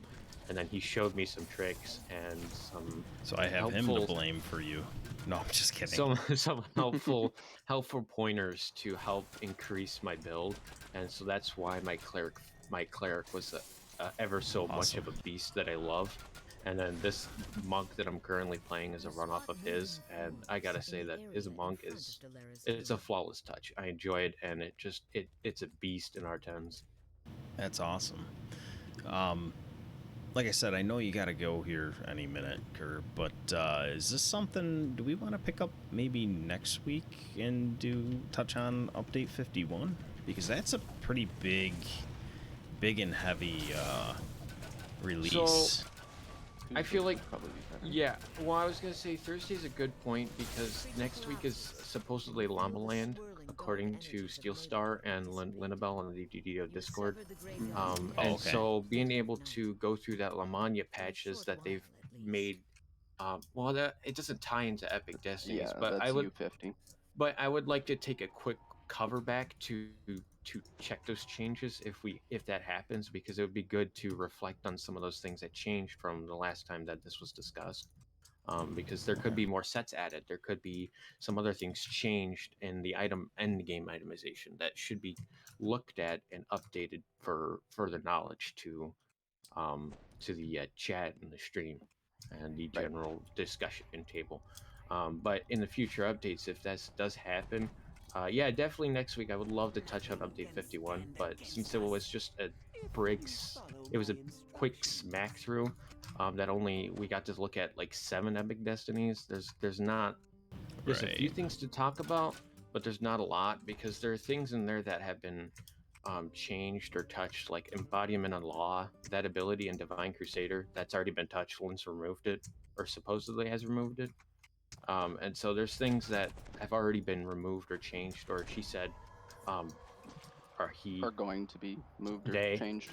Yeah, they have made notes, like they said, all right, happy Friday, and they give a list of changes that they would like to implement. Like Grandmaster Flowers is getting a very huge boost, and I'm glad that people are bitter about losing their Ein.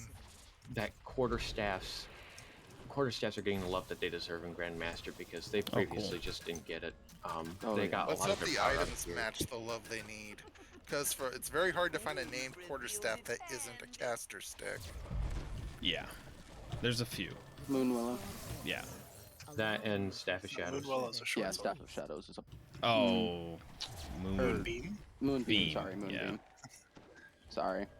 Yeah, there's also, what is it? Spear of the Mournlands out of legendary Lord of Blades, I think it is. Okay. I'm not saying there's none, I'm just saying it's really hard to find one. Oh yeah, I agree. It's like Plinker, or if you want to play like a knife throwing alchemist, it is very hard to find a good named Plinker out there. For sure. Wide open sky. What do you guys think, Rex, Jan, Kaz? Do we want to do 51 next Thursday? Yeah, you're straight. Do whatever you like, man. That's fine. We can do that. We'll still have,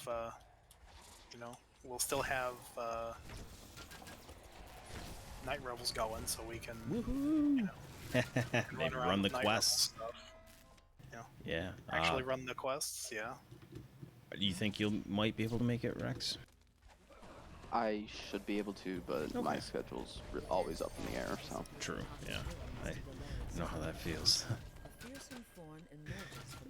Yeah, we could plan on that, and if you got more time, Rex and Kaz and Jan, I'm pretty sure you two do. We'll finish up this 51 preview chat. Sounds like a plan. So just whenever you gotta go, Kyrr, just let us know. Say your goodbyes. Speak your piece. All right, and I'll head off here. I do appreciate you letting me be a guest on here, and thank you for the invite. Yeah, thanks for your thoughts and your experiences with it, and definitely no stab, not throwing you under the bus or anything, but I'm glad it went as civil as it did the conversation so far. No, I don't understand. I understand that my chats can get a little entertaining sometimes. Spicy. There you go, spicy. I like it. Yes, yeah. Especially with your buddy Rex. Thanks, guys. You guys have a good one. Yeah, appreciate it, Kyrr. We'll see you later. So the next subject matter was, I clicked on named loot. Now that's one thing I kind of like to wait and see what gets pulled. So I didn't scroll down, so I still don't know what the loot is. But I do see a set bonus, which is, I believe, what you talked about, Rex, the 5-piece set bonus. Now I am seeing +5, +20, +30 artifact bonus. Which tells me heroic, epic, legendary.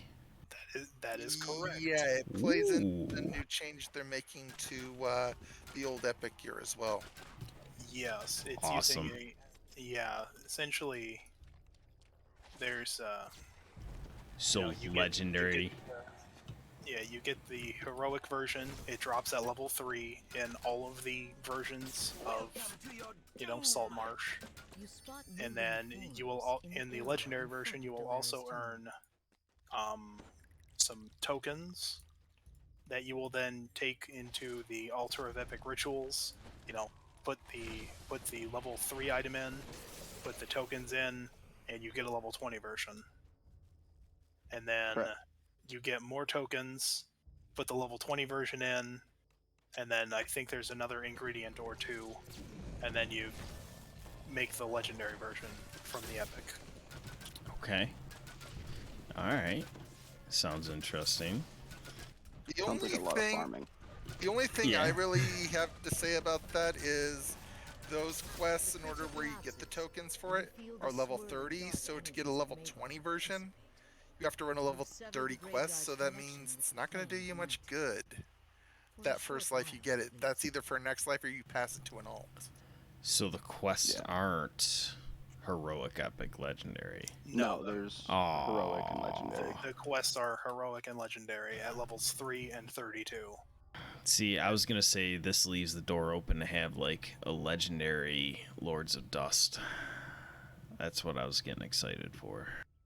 They still might do that. Nice. Yeah, 3. There has been talk about it to do because the devs asked what packs would you guys like to see become legendary content and everything else, and there was a forum post and everything about it. So they might not. Depends on what the populace voted for. Yeah. It could be they'll limit that to whatever doesn't already have an epic or legendary component to it. Well, so they something only like put Restless packs that Isles, don't have it. or like Restless Isles or Thranel, or something like that. Yeah, they only put heroic content that does not have a legendary or epic variant. Yeah, nice. and if I recall correctly, I remember reading one of the devs at some point or another, it wasn't recently, but they had posted something, and they said that it was easier to make entirely new quests than it was to implement a scaled version of existing quests. Wow. Okay. Yeah, because the way to describe it with code, the easiest way is this code is based off building blocks. To adopt a building block and create it new, you have to completely pull that building block out, find the source code for said building block, completely wipe out the content or the code that's created to make the enemies their certain difficulty, and re-implement new code into that content. And then re-implement that building block. Versus a new quest, they just get to build a building block new, which is a lot easier for them. That and in more general coding, it's usually easier to create something from scratch than to try and fix and modify someone else's code. Yeah, because remember, it's a different team of devs for a lot of this stuff. Yeah. I can tell you that from experience. Yes. Okay. All right. Interesting. So I'm not going to read much more on that. If anybody wants to know, they can just peek at the release notes, see what they plan for the gear. No spoilers in chat, if you please. Yeah. A whole There's bunch some of fun really stuff. fun items. Yeah. Okay, I'm excited. You want that quality Planky run where we run that new content blind and super difficult? No spoilers, please. Yes. Yeah. But there's really nice items that come out of there. That's all I'll say. Good. But they're single off items. I wouldn't do the set. Okay. But that's just me. Other people might. You're kind of the glasses half empty guy anyways, right? Most of the time. Yeah. That's all good. Alright, so new augments. This I looked at. I'm not gonna lie, I read this. I was super interested to see what they had to say about new augments. These seem really, really good and overpowered. No? I wouldn't say overpowered. No, I wouldn't say any of them are overpowered. I mean, maybe the greater smiting, just because Paladin, when you're fighting undead or evil outsiders, those smites do a lot of damage. Alright. Yeah, I'm gonna reinstate that, I guess, because I was thinking the rages, 3 rages, but then I look at my barbarian when I ran my barbarian, and I never run out of rages. no, I think I have like 11 or 12, but they last like 6 minutes, 8-9 minutes each. So it's like you never run out.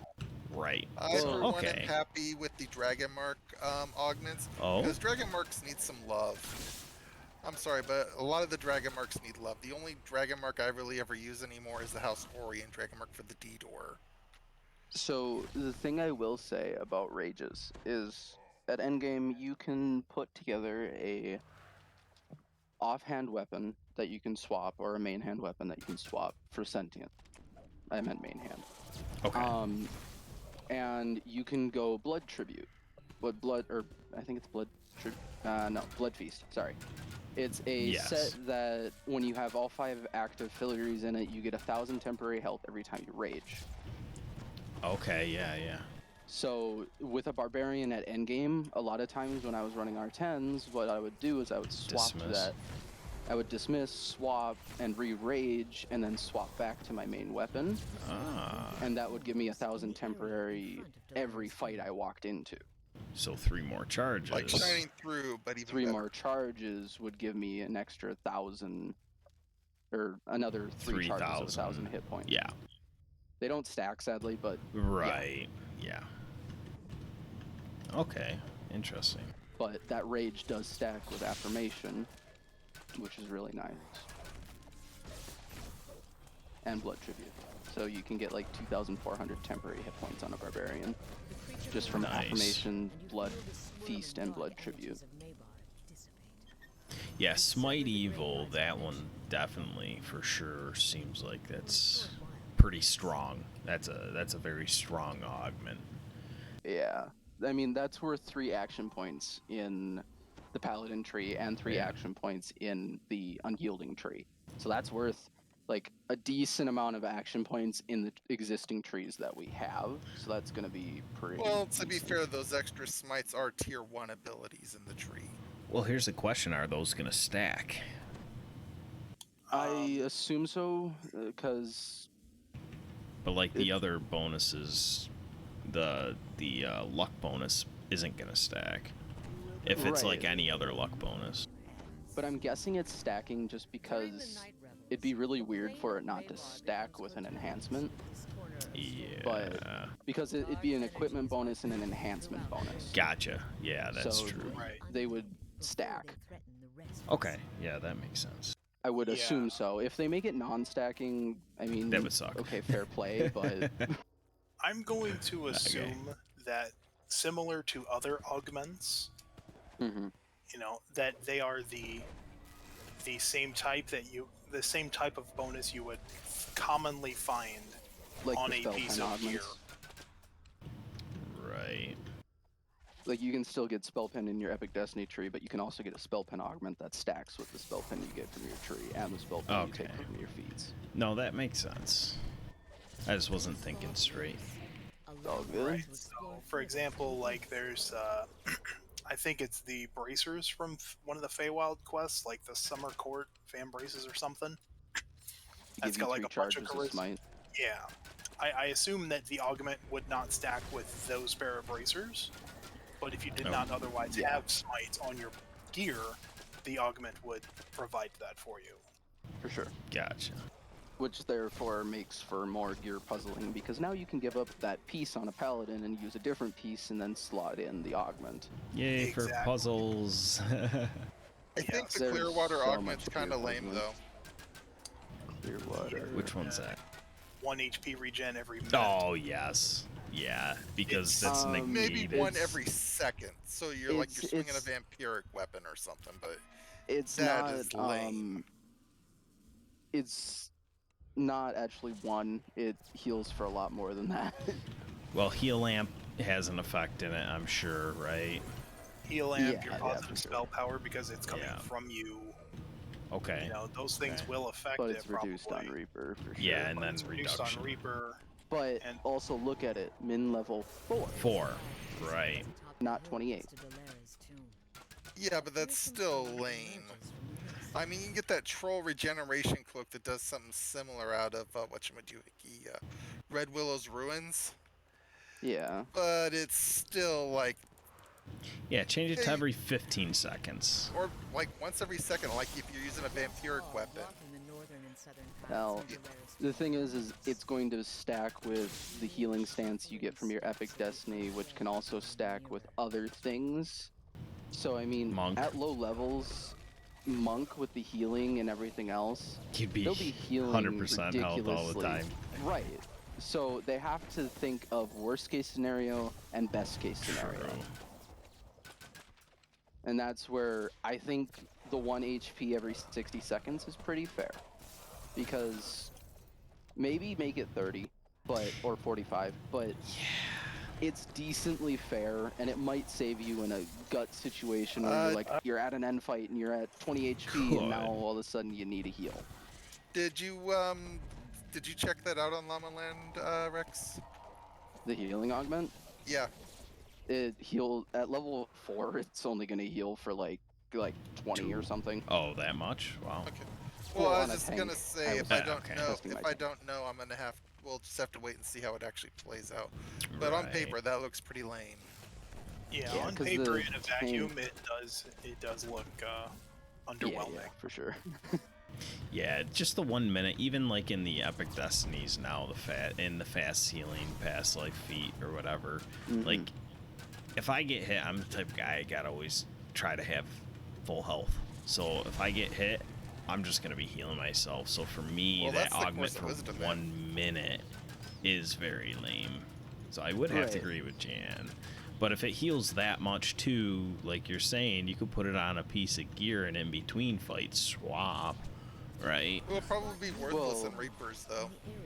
Yeah, R10 it's going to be completely worthless. It's one gonna hit heal point you for 1, literally 1. But maybe 2. No, probably 1. Okay, fair enough. Well, that thing's probably gonna peter out at like R6 or so. Most likely. But it wasn't made for endgame content or high reapers either. It's probably made for the newbies, the ones that use it.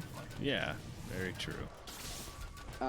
Because I'm the type of person that my first life, when I first came into the game, I didn't have all the heals in the world. I didn't have all the time or the people to run with either, so I was running solo and chugging pots between fights and everything else. So if I had a little extra healing from, let's say, that augment, that'd be a wonderful thing, because I don't have to chug as many pots. Yeah, I forgot to factor in melees like barbarian. Well, not barbarian, but fighter, and maybe rogue, where you don't have some form of temporary hit points or self-healing.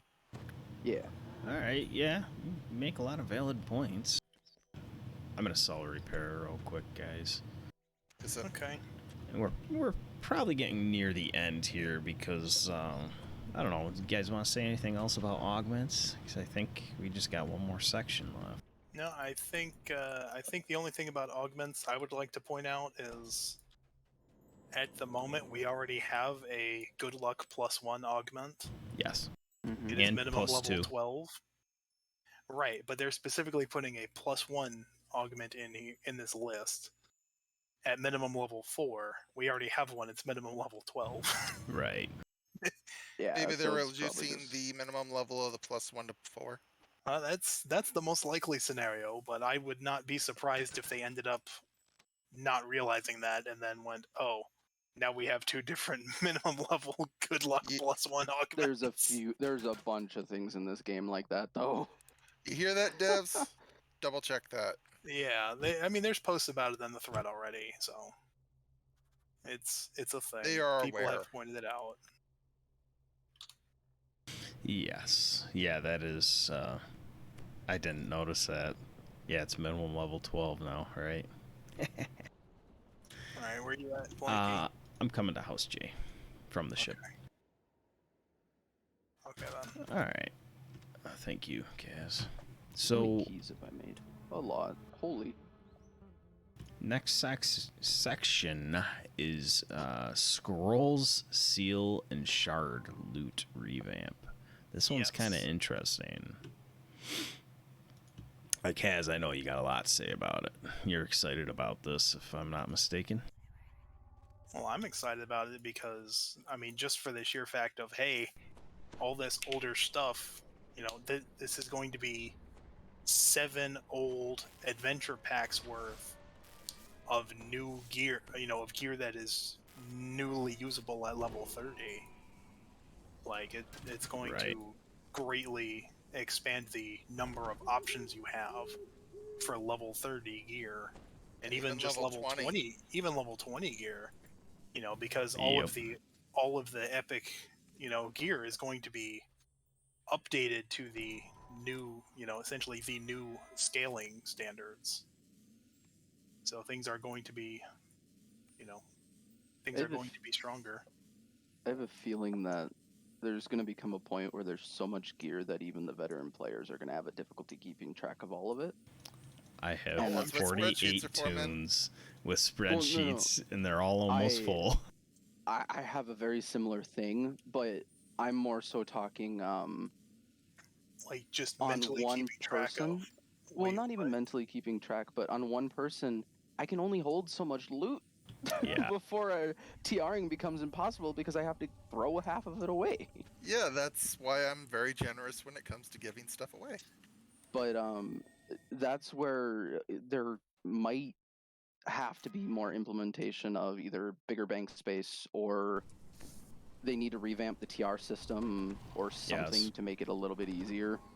Search in the Well, TR. some of that level 20 stuff will be fairly easy to get. Like, the chronoscope stuff is going to be pretty easy to get, because the red fen stuff, easy to get. The Vaughn and the sand stuff is going to be a lot more complicated. Why would Vaughn be more complicated? Because all the named items you get out of there come from the raid. Yeah. Right, it's just more raid loot. That's I'm the saying same you as can most of this game. Since it's going to be super easy to get chronoscope or red fens gear and make it whatever level you want, you can just chuck that every life. Isn't the Vaughn chronoscope gear, a raid? Yeah, it's but an easy one. It's an easy one, easy, and it so has a very high 5. drop rate for the named items there. So does Von 5. I'm sorry, I have a lot of old loot from Von 5 that I've thrown away. Yeah, but you can't solo Von 5. You can do well, it. That, yes, well, true. That and chronoscope, you don't have to flag for. You have to do the 4 Vaughn quests plus do the pre-raid, which is obnoxious. Most people do them anyways. I do, but not everyone does. I don't. Okay, so I want to just interject here real quick. Sure. Currently, the epic versions of all of this seal shard scroll loot, I believe all of the epic versions are bind to character. In the update, all of the non-raid version, all of the non-raid loot is going to be bound to account. Correct. So you can actually pass it to alts through the shared bank and whatnot. Okay, well, that'll be nice at least. Yeah, and from what people have seen, from what people have screenshotted on Lamannia and posted about, the epic chronoscope loot is also bound to account. Even though it's raid loot. I wonder why they did that, though. I don't know. But that's what's... But interesting. Because chronoscope is like Babby's first raid, maybe? All I know is that was a thing that was, you know, in the screenshots, is all of the... They might fix that, too. It might be a true bug. But who knows? If it is that way, I mean, nice, because that means you can at least shove it off on one of your numerous alts that most of us have. Yeah, for sure. One thing I will say about space, though, I'm so looking forward to being able to get rid of, like, 5 large ingredients bags worth of shards, seals, and scrolls out of my bank. Just be able to crunch all that down. I'm going to have a epic sort of shadows, like, the day that happens. Okay, I'm going to spend, like, 3 hours, like, crunching stuff down. But every time I get to throw away one of those large bags, I'm going to give it the finger before I send it off to oblivion. I just opened up my bag. And you had a giant load bar? And, yes. Well, because I clicked on my bag, so it started typing in the search and everything got rid of it. So I just typed in the word scroll, and I have like 16 plus on probably everything. I'm just gonna say, and this is just my one tune. and not to mention all the stuff that I put in my bound to accounts. Playing so long. Yeah, let me scroll down this and just peek at. I feel like so new compared to you guys. Well, don't forget, Rex, a lot of that Dragon Horde is just old junk that isn't really good for anything. Well, it's So it's not so becoming much good. Yeah, Yep. but it's not so much a Dragon's Horde as it's a pack rat's pile. Yeah, yeah. It's becoming good. Yay! See, it pays to hang on to all your stuff in Okay, DDO. if it makes you feel better, Rex, some of that, the scrolls are not going to be aren't bound to account. So if you need parts to upgrade something, we can actually give you scrolls so that you can crunch them yourself and get the parts you need. That's probably how Kaz is going to get his day one epic Sword of Shadows. I'm going to pass him some scrolls. Quick question, off subject. Okay. Chain lightning. How many guys can that hit? 5. It can do 5 chains, so 6. Sorry. I'm gonna have to go back and look. I think that was at least 7 that I just hit. They might have changed it then because me and Ross tested and it hits a maximum of 6. Okay. Yeah, I'm gonna definitely have to go back and look at that. 2 hours 5 minutes. But yeah, it's gonna save me so much space in my shared bank. So many bags I'm just gonna be able to get rid of. I'll be able to put all that stuff in crafting storage. I only have like 12 spaces of crafting storage. Oh, if I have leftover, okay. If I have leftover change from buying the new update in the Universal Tree, I am going to buy some crafting storage. Nice. And then I will just like throw all of that like shard, seal, scroll stuff, all those little tokens. I'll put that in one bag, maybe with the tokens of the 12 stuff, and just have one space. That's all I'll need for it. Nice. I'm just so looking forward to that. Yeah, that's definitely a good thing with this old school raid loot. Or shards, sorry, shard. Yeah. Scroll and seal loot, I should say. It's not all raid.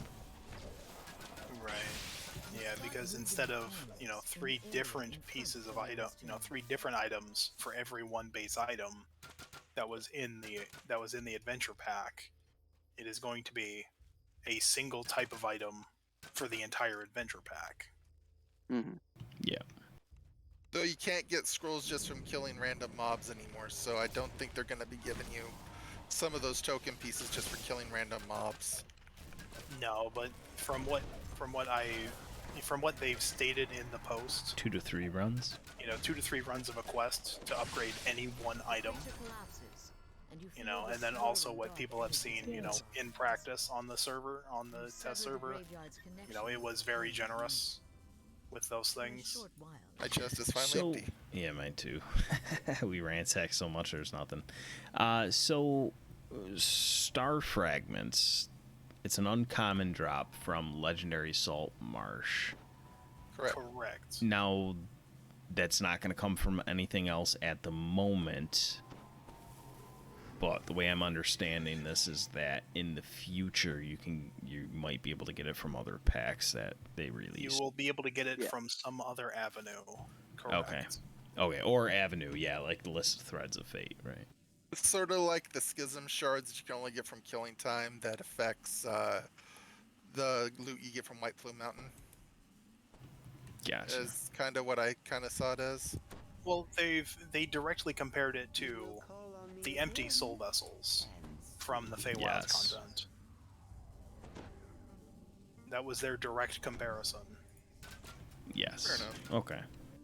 And I believe they also stated that the empty soul vessels will be purchasable from like runes or something for Threads of Fate or something. Yeah. Yeah, something. Like Threads of Fate. When update 50 launches. So. Right. Right now it's just a drop out of Feywild chest. Well, then you're gonna have a new way to do it. And I then, wish they would have just left it as a drop out of Feywild. Well, I mean, it's still going to be a drop in Feywild. There's just an alternate method using Threads of Fate. So you don't have to run quests, you can just run your raids. Yeah, but Threads of Fate are already stretched so tight as it is because of all the different stuff you do with it. Yeah. I'm not saying they aren't. All the more reason to get people to run raids. You missed the joke, Kaz. Oh, I missed it. Threads No, of Fate I are got stretched so tight. I caught that. Why didn't you You just throw a didn't rock at me comment for on that it. joke? Because I enjoy wordplay jokes. I think they're great. So when somebody makes one, even if it's like the most obnoxious pun in the world, I enjoy it. I gotta start learning more. I do notice that a lot of the old stuff is also getting a significant revamp in terms of power. It looks like Antique Great Axe might actually be worth having now. And things like Ring of Epic Ring of Elemental Essence is getting like a 20 spell power boost to all of its spell powers. I'm kind of interested to see what they would do with the Red Fence set because I didn't get to see a lot of the Red Fence set in there. Yeah, from what I've seen people post is the Red Fens gear is kind of not really complete just yet, or it was not on at the time of Lamannia. It wasn't. So, Okay. you know, in theory, we'll be seeing Red Fens and, you know, stuff, you know, and the finalized, you know, as, you know, finalized in quotes, you know, versions of like Vault of Night stuff. Because I remember, I think it was Linabelle posted in the Discord, like, hey, you know, I'm working on Vault of Night stuff right now. You know, so when he was doing something or other. Yeah. Linabelle is working on a lot of it, but she's they have been pretty good about giving details and everything else about what they are doing with things. Yes. So. May you get less hate than Feather of Sun, Linabelle. Yes. Linabelle gets a lot of hate for a lot of different reasons, but they are working as fast as they can. Well, Feather of Sun got thrown under the bus.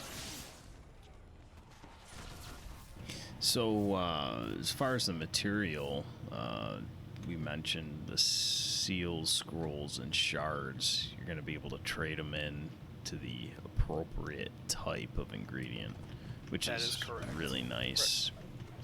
Like we're talking about emptying our bags out. And then, why can't the epic items, somebody asked, just drop as is? Now, their explanation, they had one, was that they don't want to take it away from people who did all the hard work to find the parts. So someone who's been hunting for the parts to make an epic Sword of Shadows for like 4 months, they don't want to take that away. Just say, oh, you could just pull the sword out of the epic raid now. Yep. So with that being said, Jan, with you not hanging on to too much named loot, how does that affect you? I don't mind too much because farming for things gives you something to do while you're leveling. Fair enough. What That's about just you, my way of Kaz? thinking about it. Treasure hunting is part of the fun.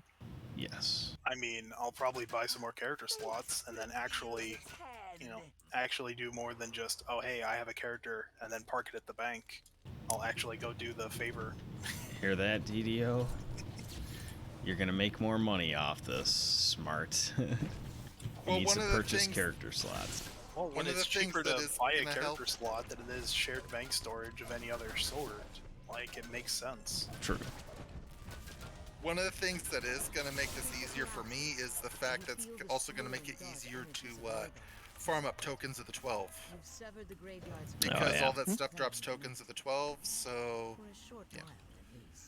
And what about that way you? I can build up 1,000 stack stockpile like you've got. What about you, Rex? How does that affect you? I would say short straw, because I don't have that stuff. Okay. Because I'm newer to the game, that is a huge implementation for the older players who have all that stuff. That's going to help you guys out greatly. Yeah. But for someone like me, it's not going to matter too much because I don't have as much of those items, and I didn't really play that old content because there was no point for me to. So yeah, I think it would Except affect. for Vaughn for the bank space. I have all the bank space I need, but yes. I think it would affect me more than most of you, just because I am a hoarder and stuff like that is pretty valuable to me. But You're a it collector. doesn't really bother me for the simple fact of I've had fun farming for all the stuff. I'm playing the game and spending my time having fun.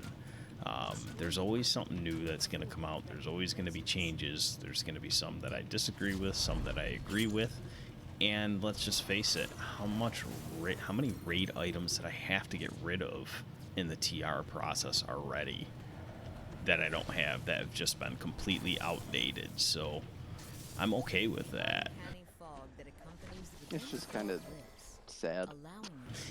It is when you have to crunch something that took you months upon months, life after life farming and you're crunching it. But some of the stuff is just like, boy, I only used it the one time and never used it, so I mean it makes sense to get rid of that rather than this newer stuff that's better. I will still never crunch my heroic green steel. I went through too much pain to get it. Yeah. I wouldn't crunch heroic green steel. It's actually best in slot still. Yeah, it's still pretty good for sure. Might even get better, who knows? Even if they are falchions, I will still keep them forever. You hear that, Sparky? You hear that, Minnie? Daddy will take care of you. But with that update, I foresee a lot of veteran players that have been playing for many years are going to be seeing a little bit of a spike in the amount of gear that they're getting, because they no longer have to hold on to those seals. Right. Of those two, Chronoscope, Carnival, and Red Fins, all that gear is really easy to get, like the base and everything is really easy to get. There's a rule with if you get named items dropped out of the end reward, you run that quest 3 times, you will get basically a list of every named item that they give. So run it now before they change that. You hear it, everybody? If you run, say, like the Red Fins on Normal, Hard, and Elite, you are guaranteed to get every piece of that set that you want, like per quest.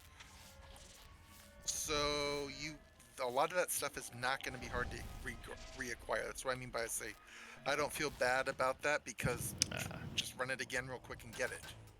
It'll take maybe a couple hours if you zerg it. Right. Yeah, but that's a couple hours that you're not spending on different it. aspects of the game and everything else. Right. Yeah, but that's also running every quest 3 times, I believe. Well, I was gonna say, you say the same thing with inventory management, where I got to empty out my large ingredients bag and put it in the proper bags in my bank. It's like, I'll save that time too. So next question that was asked is, if we have old epic items, will we need to reobtain them? So it says no. I think you will be able to just put it in the epic altar, and boom, it'll just magically turn into the new item. So it says Stone of Change. You put it in the Stone of Change. However, be aware, it will delete your things like your mythic bonuses, your sentient gem, right? Yeah, you want to take any sentient XP out of it. If it has Mythic Reaper on it, you're kind of SOL, because that's just going to go away. Well, I don't think you can even get Mythic or Reaper bonuses on the Epic Seal Shard Scroll stuff, because it's all crafted. Oh, yeah. You can't okay. Get that is Reaper true. on it to begin with. So it's... No, because I think you can craft Mythic 2 on those items. No, you can craft Mythic on them.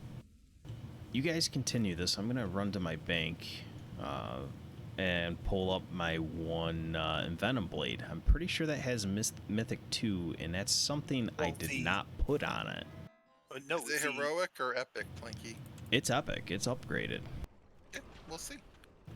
So let's see. And if it was I obtained it with a Mythic 2 level 16. But let me check. Yeah.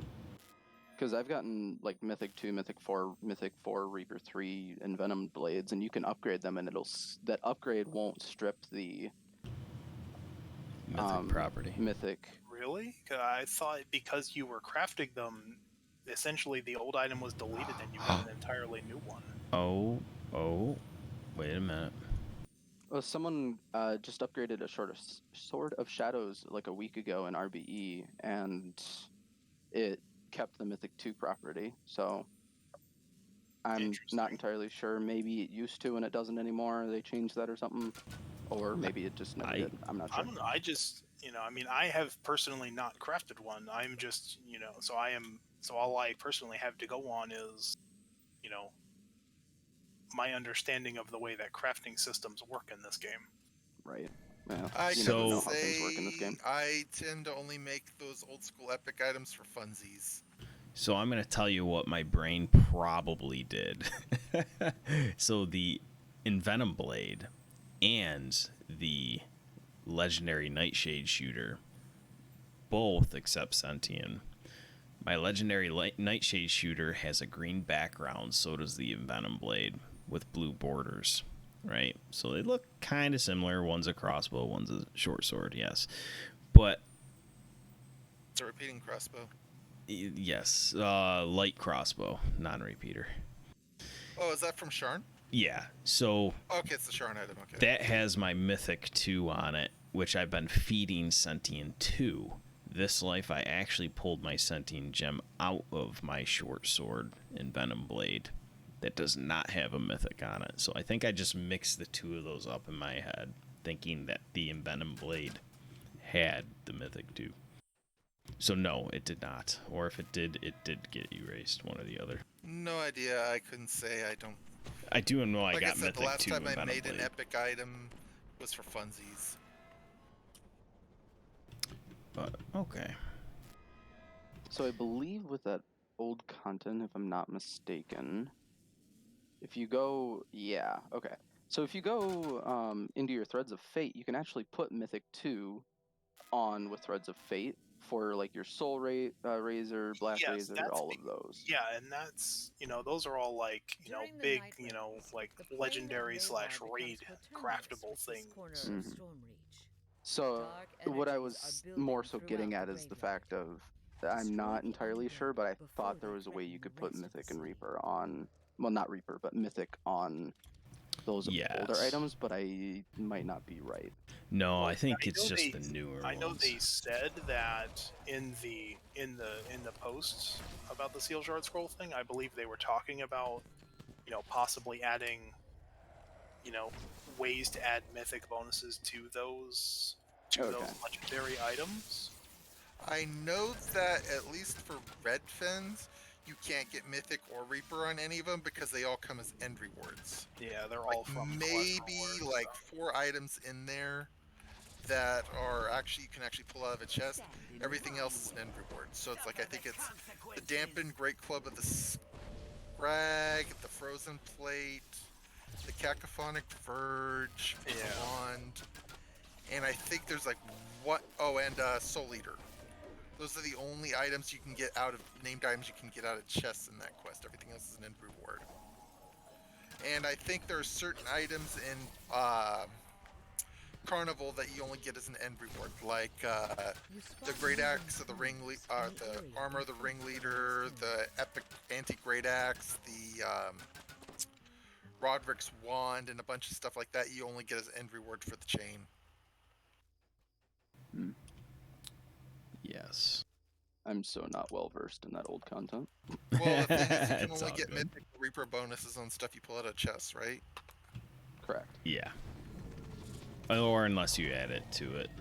You can't add Reaper, just Mythic. Mythic, yeah. And like Slave Lords, you can add Mythic bonus. Stuff like I'm that. hoping in future updates, now obviously don't take any of this to heart because they've never suggested this at all, other than that they're going to improve upon Reaper like 4 years from now. You are planning on touching Reaper.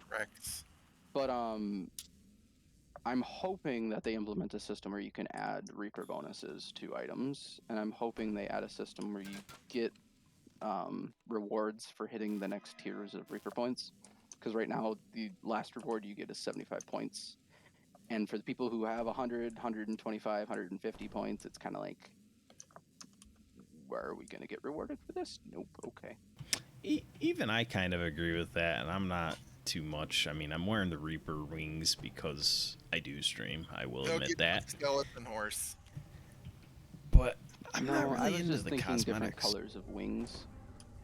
I was thinking like at a certain point, like you get 100 Reaper points, you get a skeleton horse maybe, or and at like 150 you get, or like 150 you get like a cosmetic that turns your weapon into a scythe.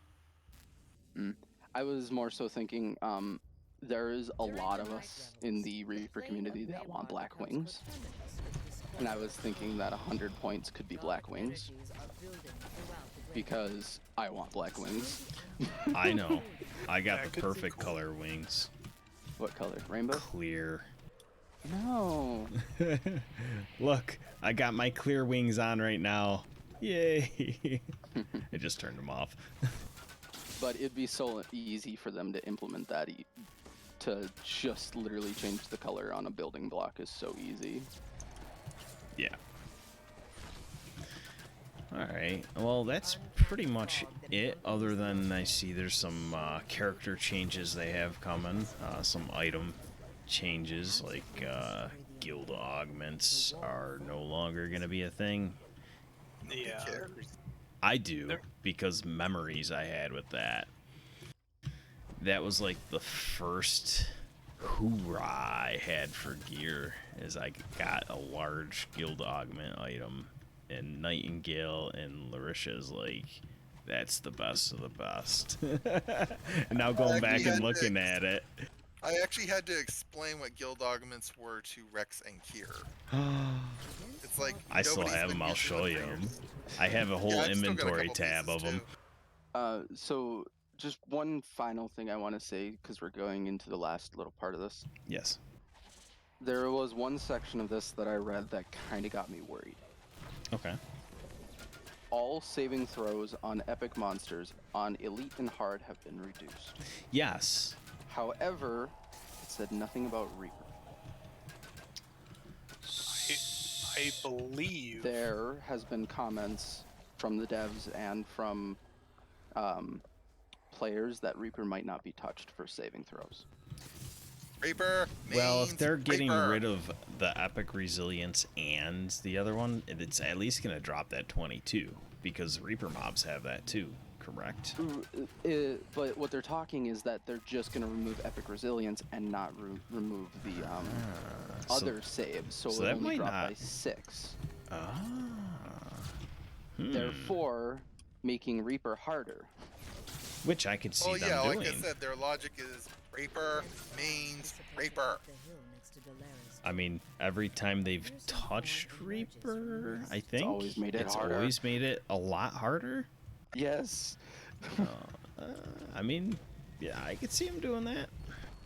But to not Rex, be able to do the you may complain about this, Planky may not.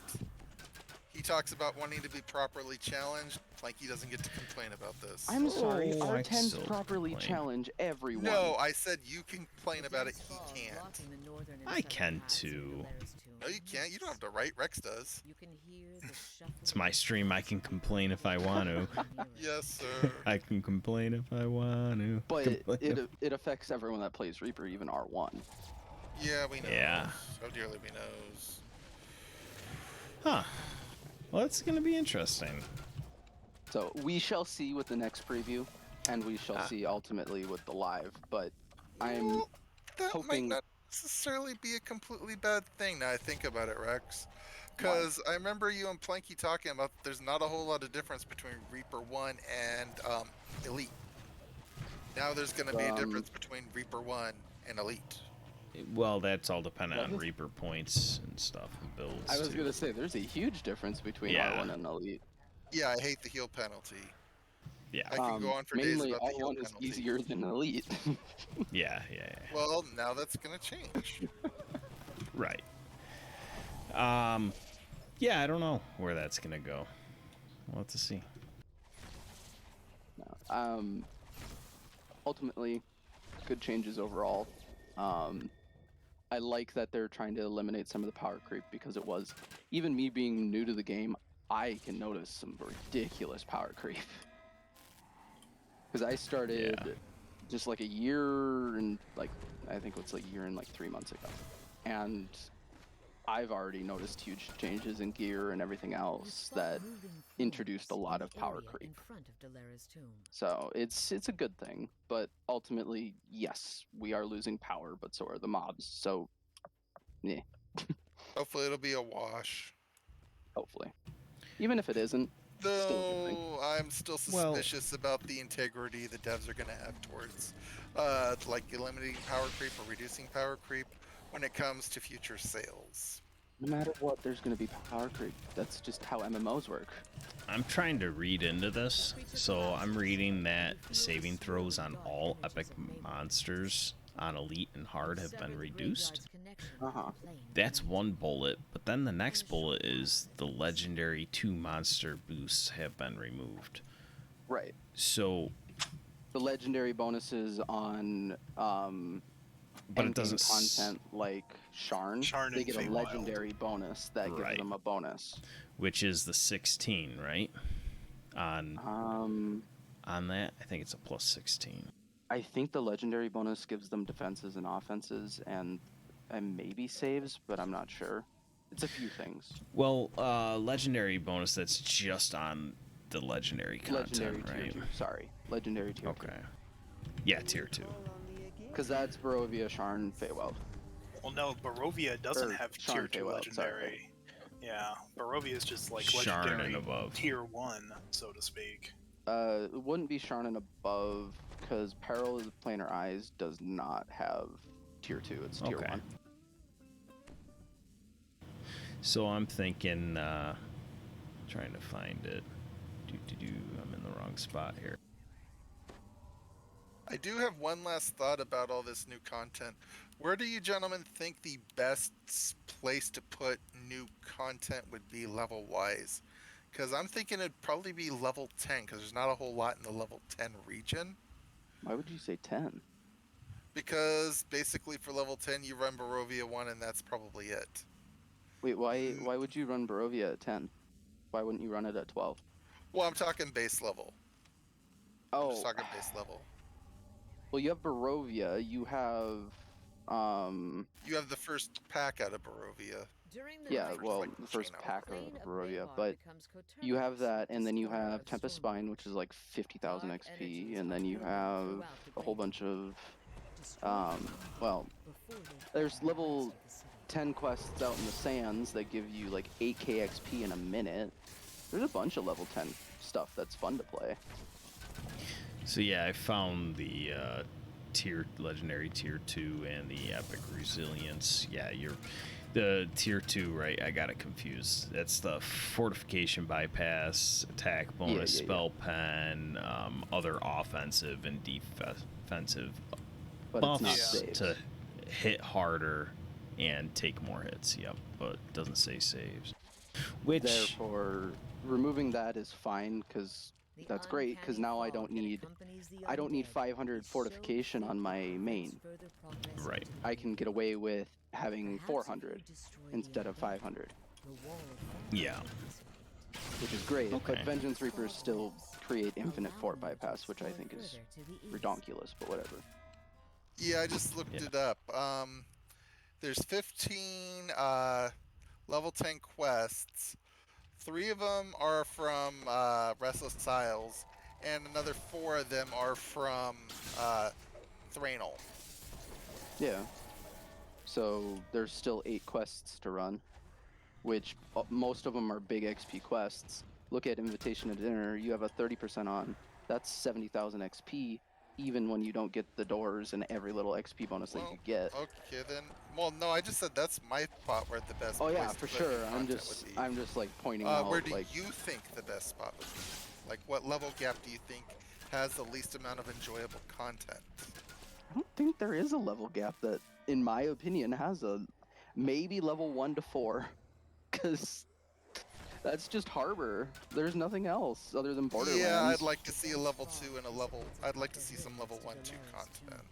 I mean, there's Borderlands, which is okay, but you have Borderlands to the Harbor, then you go Gatekeepers and Waterworks, and then you go STK, and that's what most people are done with. I'd like to see some new content at those low levels. Yeah, I wouldn't mind seeing that. Yeah, Having especially multiple level options. 2, because level 2 is Yeah. strictly Harbor. Yeah, because the XP, if you're not running a 50% pot, you pretty much have to run everything to not create a gap. Right, or not have to rerun, or not have to do extra quests reruns. later. Yes, So to be correct. fair, those low levels, you're maybe They're low quick. level for an hour at the most, and then you move on. Well, you're at any level range for an hour at most, and then you move on typically, unless you're doing high reaper. Unless you're Planky. Yeah. Well, I don't know, like if you're doing high 17 to reaper, 8 then that's another issue. I don't know, 17 to 20 seems a bit long. Well, I didn't I know what mean you it as mean. I know. a. It's all good. Yeah, I agree too, Jan. I was thinking the high end as well. Yeah, high end heroics. 17 to 20? It Like can go 18. quick as sagas, but I was gonna Right. say 17 to 20 is typically my fastest. the content to run, there's not a ton It's of Sharn. it, right? It's Yeah, literally Yeah, Sharn. yeah, you're just rerunning Sharn. I don't Yeah. rerun Sharn. I run Sharn. I actually hop out to Veil of Twilight sometimes just for some fun. Or Oh yeah, Veil of I Twilight used to be do- what it was before Sharn. Yep. Or I do Lord of Dust, because that changes. Yep. decent. But typically, running a 30% pot, Sharn gives almost enough, if not enough, XP to get you to 19 and be like 50 to 100,000 away from 20. And then I just go run Lord of Dust and those quests quick, and it's super quick. But yeah, I could see that is where I will agree with you. There's the least amount of choice in your content. Yeah, Is there from you go. 17 to 20, because you only have Sharn, Lords of Dust, and I guess Evening Star. But Evening Star is really slow for XP. Most people don't run it. Those obnoxious wisps Yeah. and the Druid's Deep Chain. Now, if they made Evening Star worth some more XP, I would definitely run it, because it's interesting content and it has an interesting story. It's just, Yeah. for me to run a 20-minute quest and only get like 20,000 experience, it's like, but why? What? The one quest gives you an Evening Star Chain 1 like 140k. If you're running like Heroic? a 20% pot. Evening Star? Heroic. Evening Star, yes. Oh, I'm thinking like Evening Star Chain No, 1, 2, 3. I'm saying sorry. Heroic Evening Star leveling. Okay, I from lost it 17 for to a You know, 20. second. My the bad. heroic versions of Wayloon, Druid's Deep, High Road, that stuff. Yeah, they're Yeah, super slow and not worth any Yeah. XP in heroics. Yes, now, you epics, are correct. I will agree with you. They are pretty good XP. They're still obviously going to be slower than like doing Slayers or someone running you through a Cog Saga on Elite, Right. but